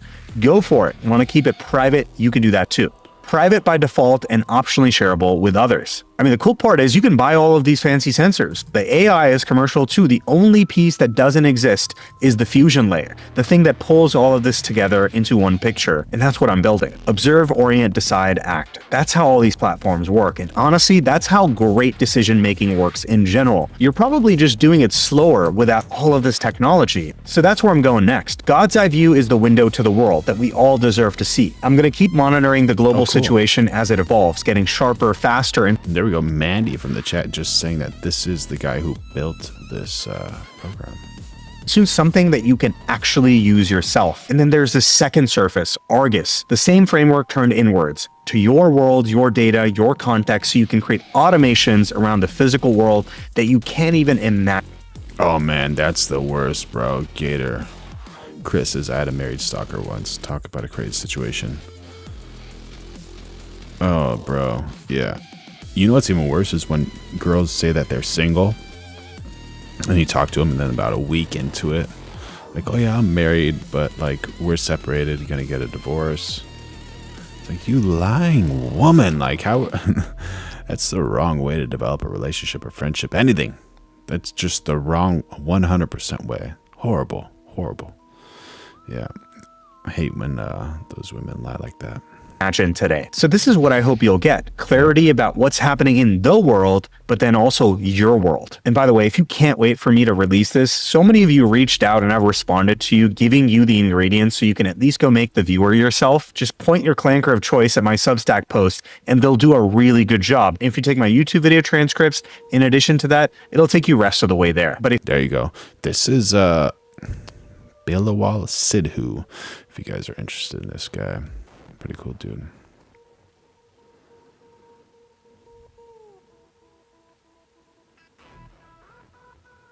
Oh man, married woman. Yeah, bro, you got to learn somehow. You never know. You know, she's got to take care of you.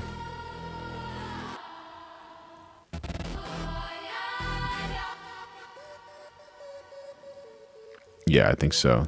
I think that's what he used. He uses the public satellites to track the Iranian war.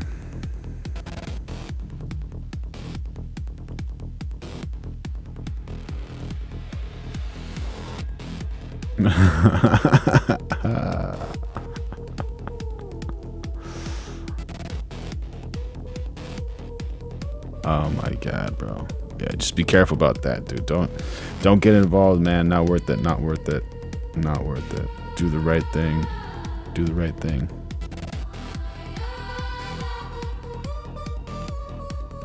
Oh, this is the one he made?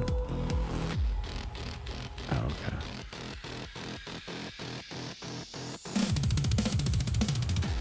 Unfortunately, some of the women are, bro. They do, yeah. That's true. Would you recommend this one, Mandy? This is a good one.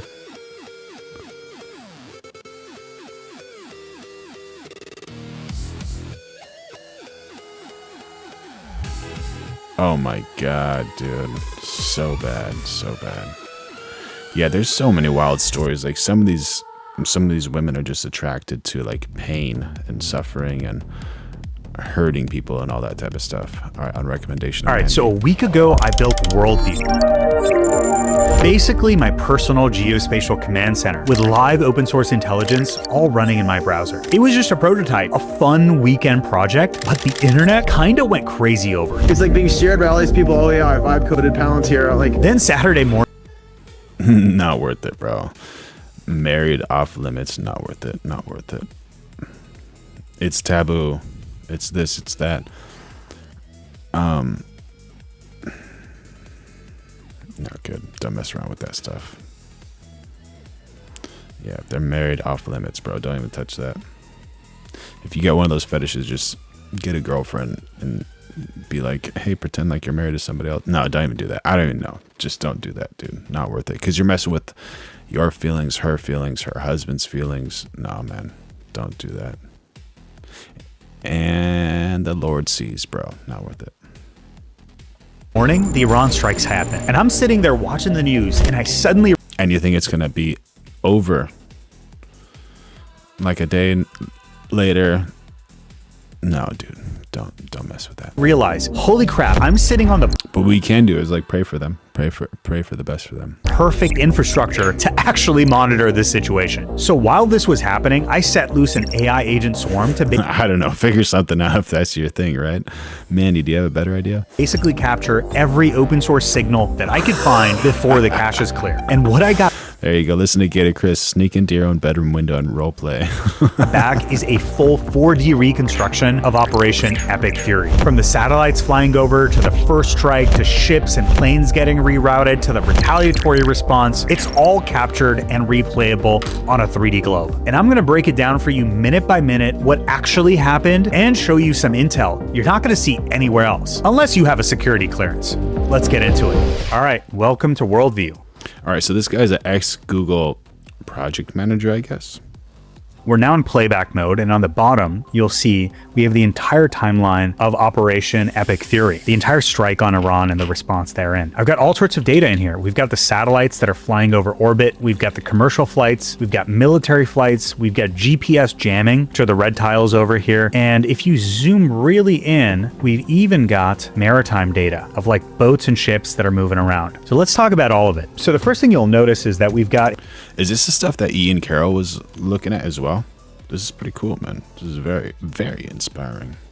A bunch of commercial flights down here, but we're seeing a sudden spike in GPS jamming. This is all derived from ADS-B data, and you will see very...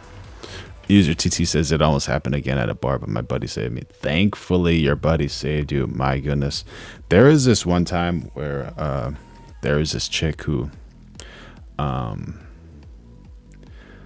I don't know if we can talk about it here on the stream, but anyways, she did the deed to a man in the bathroom where she used her mouth, I guess. I don't want to get too vulgar or whatever. And then she got out, and then that dude was friends with me. This was like a long time ago, and he told me, he's like, hey, this and this just happened with me and this girl. I was like, oh, okay, cool. And then she started talking to my other buddy. And then I saw them, and I was like, oh my God, bro, no way. So I walked up pretty quick. And like right before he was about to put his lips on hers, I like grabbed him, just grabbed his face. I was like, dude, don't do that because of what just happened in the bathroom. He's like, oh my God, I can't believe that. Oh my goodness. So yeah, there's some wild things that happen at parties. What's the name of this? Worldview. This This is called Worldview.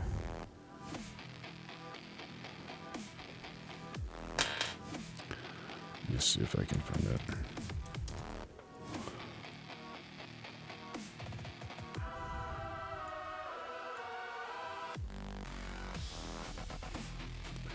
That's what he said it is.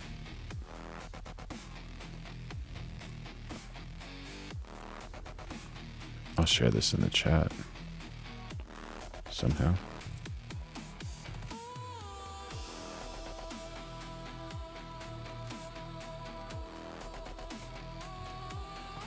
Wingman. Yeah, bro. Yeah, I don't know, dude. It's just like I wouldn't be happy with myself if I just like laughed at him. Like that's not a laughing matter. That's like you can't trust that dude. Like if I let that happen, he'd be like, he wouldn't be able to trust me for sure. Very quickly, that starts getting pretty freaking spicy. Another really interesting view is to see what are the commercial and defense satellites that are flying over Iran right before the first strike happens. So we see the Pleiades Neo. I don't know how dirty the bathroom was. It was a house party. It wasn't a bar bathroom. So, yeah.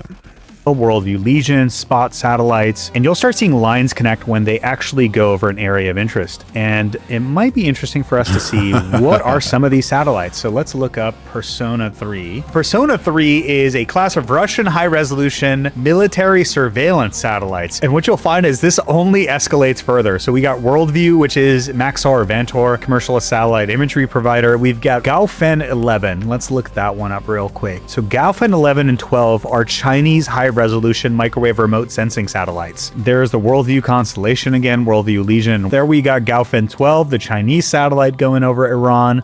Directly over the point of interest. We got Capella and That's the link from this website. Gaofen. So Capella is a synthetic aperture radar satellite. The thing that was used to like map the stuff below the pyramids that's been going viral. And the cool thing about synthetic aperture radar is like it can see through clouds. So whether you have clouds or not, this thing will penetrate.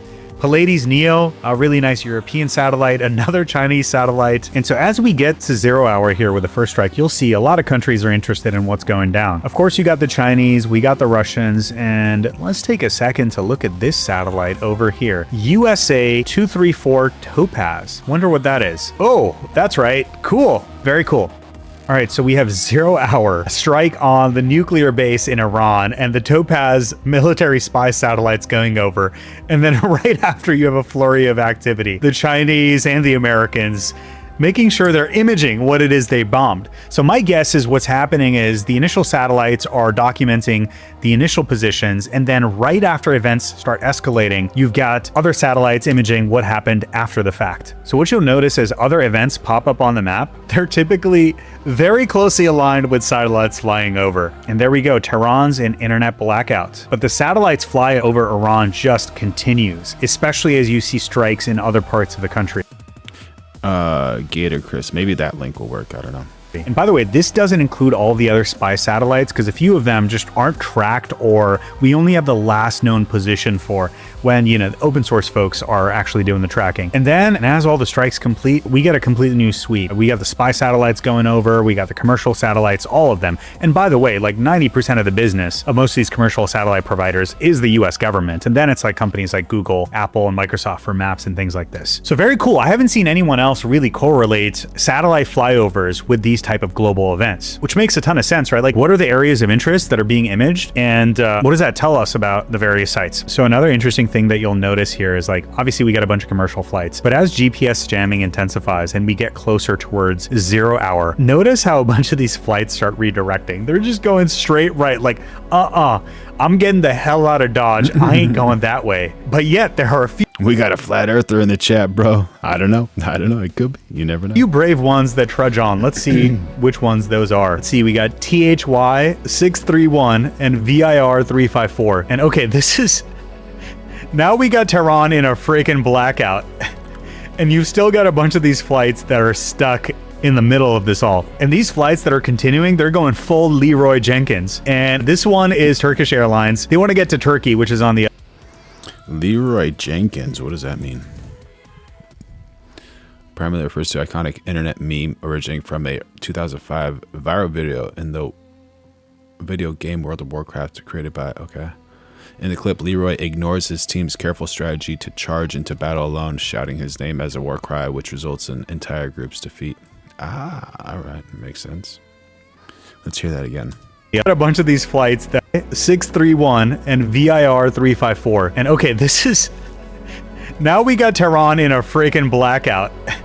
And you've still got a bunch of these flights that are stuck in the middle of this all. And these flights that are continuing, they're going full Leroy Jenkins. And this one is Turkish. That makes sense. Leroy Jenkins. Airlines. They want to get to Turkey, which is on the other side, which kind of makes sense, right? Like there's a bunch of commercial air traffic and stuff going on over here. But yeah, imagine being on these flights as shit's going down. Oh my God, that has to be absolutely crazy. And meanwhile, all these other flights that we saw that are getting the hell out of Dodge are just happy to be out just in the nick of time before Iran is declared a no-fly zone. Now let's take a look at Magician. Which video are you talking about? Watch which video.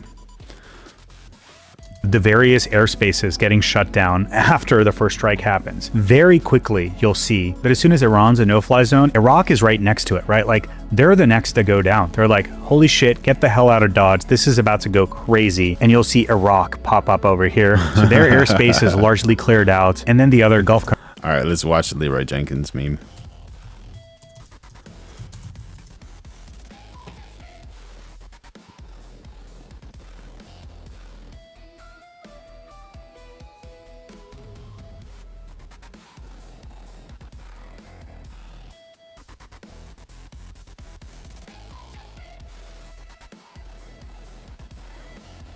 Who's hosting this video, dude? Taking hours.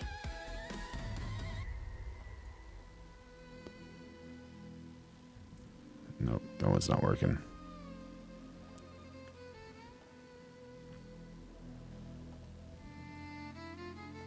Same link.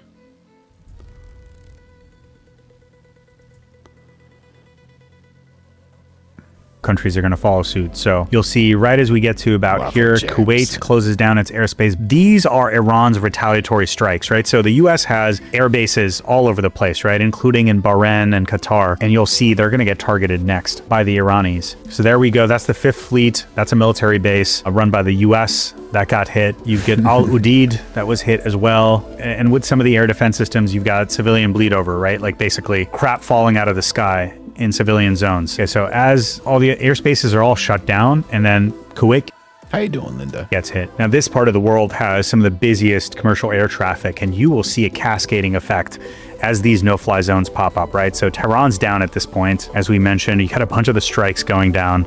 Another interesting thing to see is if we go back to the start, and now I give you a much faster time lapse, basically 15 minutes per second, you can notice how robust the commercial air traffic is between this region, right? This is one of the busiest areas in the world, and you'll see the moment at all these no-fly zones. By the way, we're going live every day of 2026, so make sure you like, subscribe, turn on those notifications, throw in a super chat, become a member, help support this channel, and become part of this chat. We got the best chat in the world. Zones come up. This commercial traffic is going to completely thin out. So look at this, all completely gone.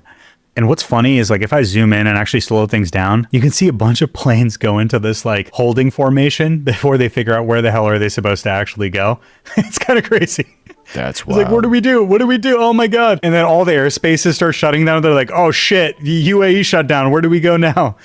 And so they like creep right below between these like no-fly zones and pop out over here. By the way, a bunch of these yellow planes are military planes. So another interesting thing to observe is after the air traffic completely clears out, what about maritime trade, right? Like, this is the Gulf region. What happened is essentially the Strait of Hormuz got closed down. Essentially, the Islamic Revolutionary Guard was like, yo, this is basically closed. Get the hell out of here. There were reports of some ships being attacked. And by the way, as all these other tankers are clearing out, this is the tanker that actually got hit. Now, what's crazy is if I come out to about this zoom level and just play everything at a much faster clip, like a time lapse, if you will, being able to see the GPS jamming intensify.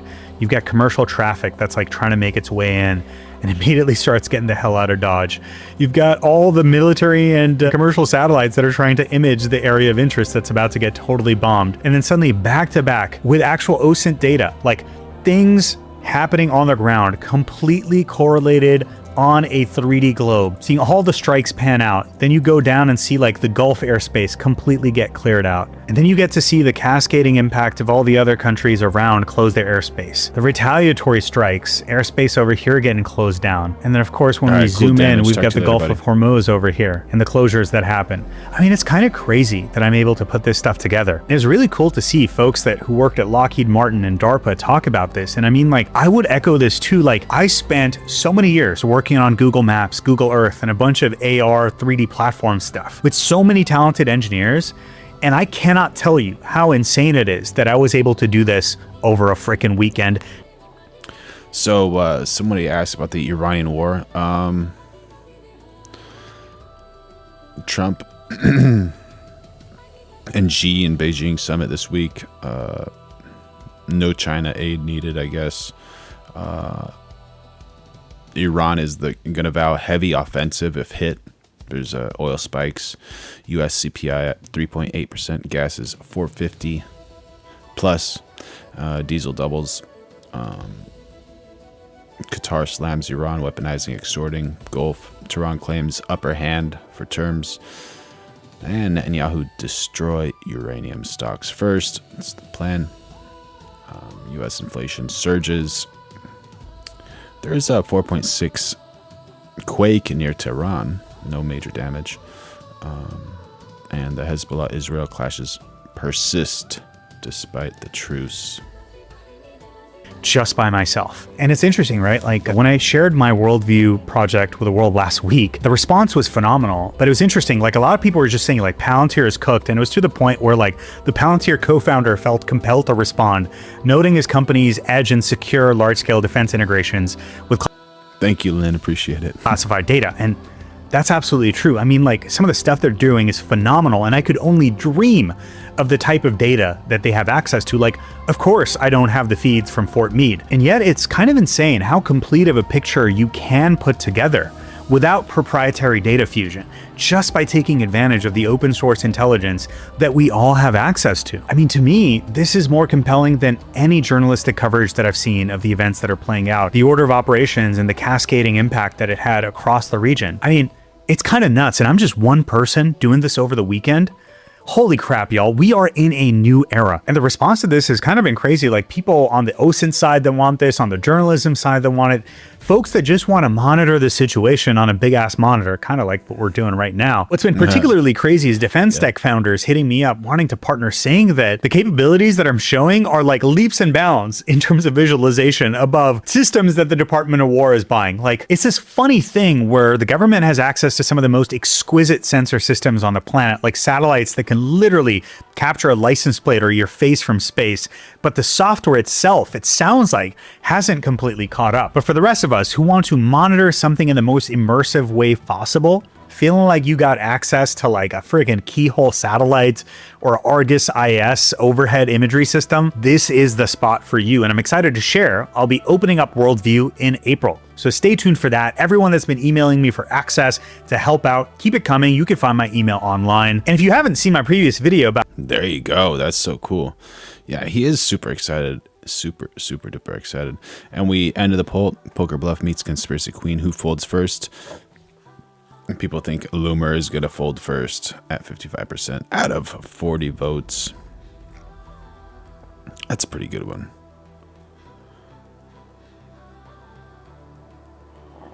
You never know. You never know. But we got one meme for you. This is a pretty funny one for you. This is the Greek Minister of Health having a cigarette in the Ministry of Health on World No Tobacco Day. Is the level of 0 Fs I hope to one day achieve. Can you guys see that okay? Oh man. And then before we end the stream, we gotta give you this. So make sure y'all like, subscribe, turn on those notifications, throw in a super chat if you want, become a member. It helps the channel survive. And this girl is a little bit weird, but pretty cool. Pretty cool. Let's see if we can arrange this for you nicely. Thank you for your support. Oh, there's I love Veronica. you. But that's not what we want to talk about. Let's widen this up a little bit for you.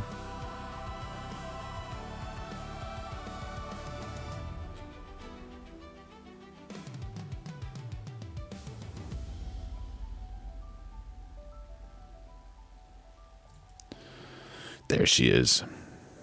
Y'all ready for this? Yo, Gator. About 2.5 hours before this, around there, to 2.5 to 4 hours before this time. Every day of 2026. All right, so this girl is, she looks a little funky, but she's actually extremely smart. Have a listen. View of Earth. Let's get into it. Your character spawns in with no memory until 4 to 6 years later, and you don't get to pick the level you play at, so your character can randomly start at one of the hardest levels where the other players want you out for no reason. The boss battles are unbeatable because the antagonists are using cheats and then spamming GG easy in the chat afterwards, but you can't use those same cheats because the servers will ban you. The supplies you need to make your character stronger requires too much in-game currency. Kind of reminds you of a current situation. And even if you purchase, the products are made cheaply, so as time goes on, you're giving more for less. The antagonists overwork most of the characters to turn them into NPCs who only talk about their jobs or lack That little bounce is hilarious. thereof, because they were brainwashed to believe they are only valuable depending on their statuses. And the map you spawn into is uncontrollably being destroyed by the antagonist, and there's nothing the characters can do about it. There is one good thing about this game, and it's that some of the players are trying to help you win. Yes, sir. There you go. That's what we're doing here. We're trying to help you guys win. Always trying to help you guys win.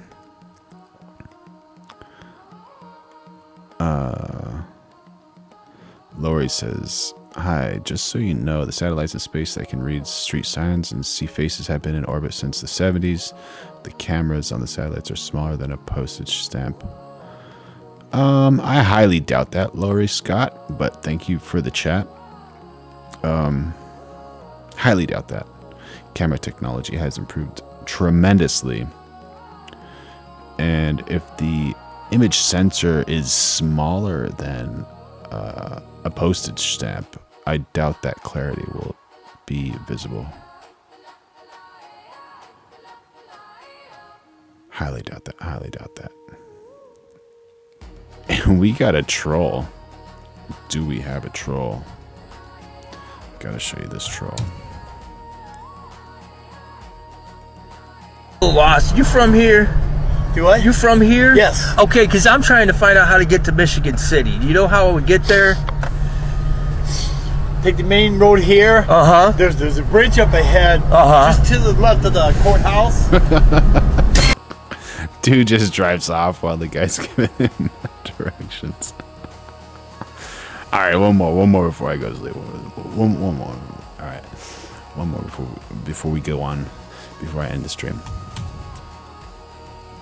All right, so this is the same guy, and he's over here on the left, and there's two older ladies to the right, and just the words that come out of these ladies' mouths is just absolutely hilarious.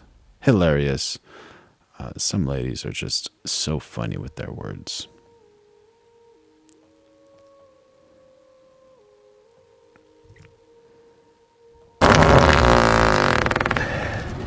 I'm just trying to find the bathroom. Oh, yeah. Sounds like it. Yeah. Sounds like it. You would think they'd have them on every corner. I'm gonna keep looking, ladies. That's rude. But these two ladies they get the W. They're just absolutely hilarious.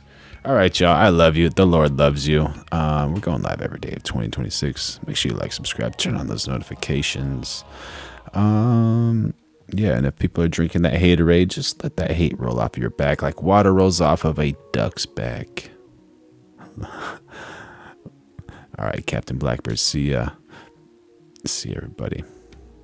Take care. Thank you for the super chat, Gator Chris. Thank you all. Thank you all. Until next time, Alex. Thank you, bro. Good to see you. Good to see you. And yeah, we're in the Discord too. So if you guys want to keep that combo going in the Discord.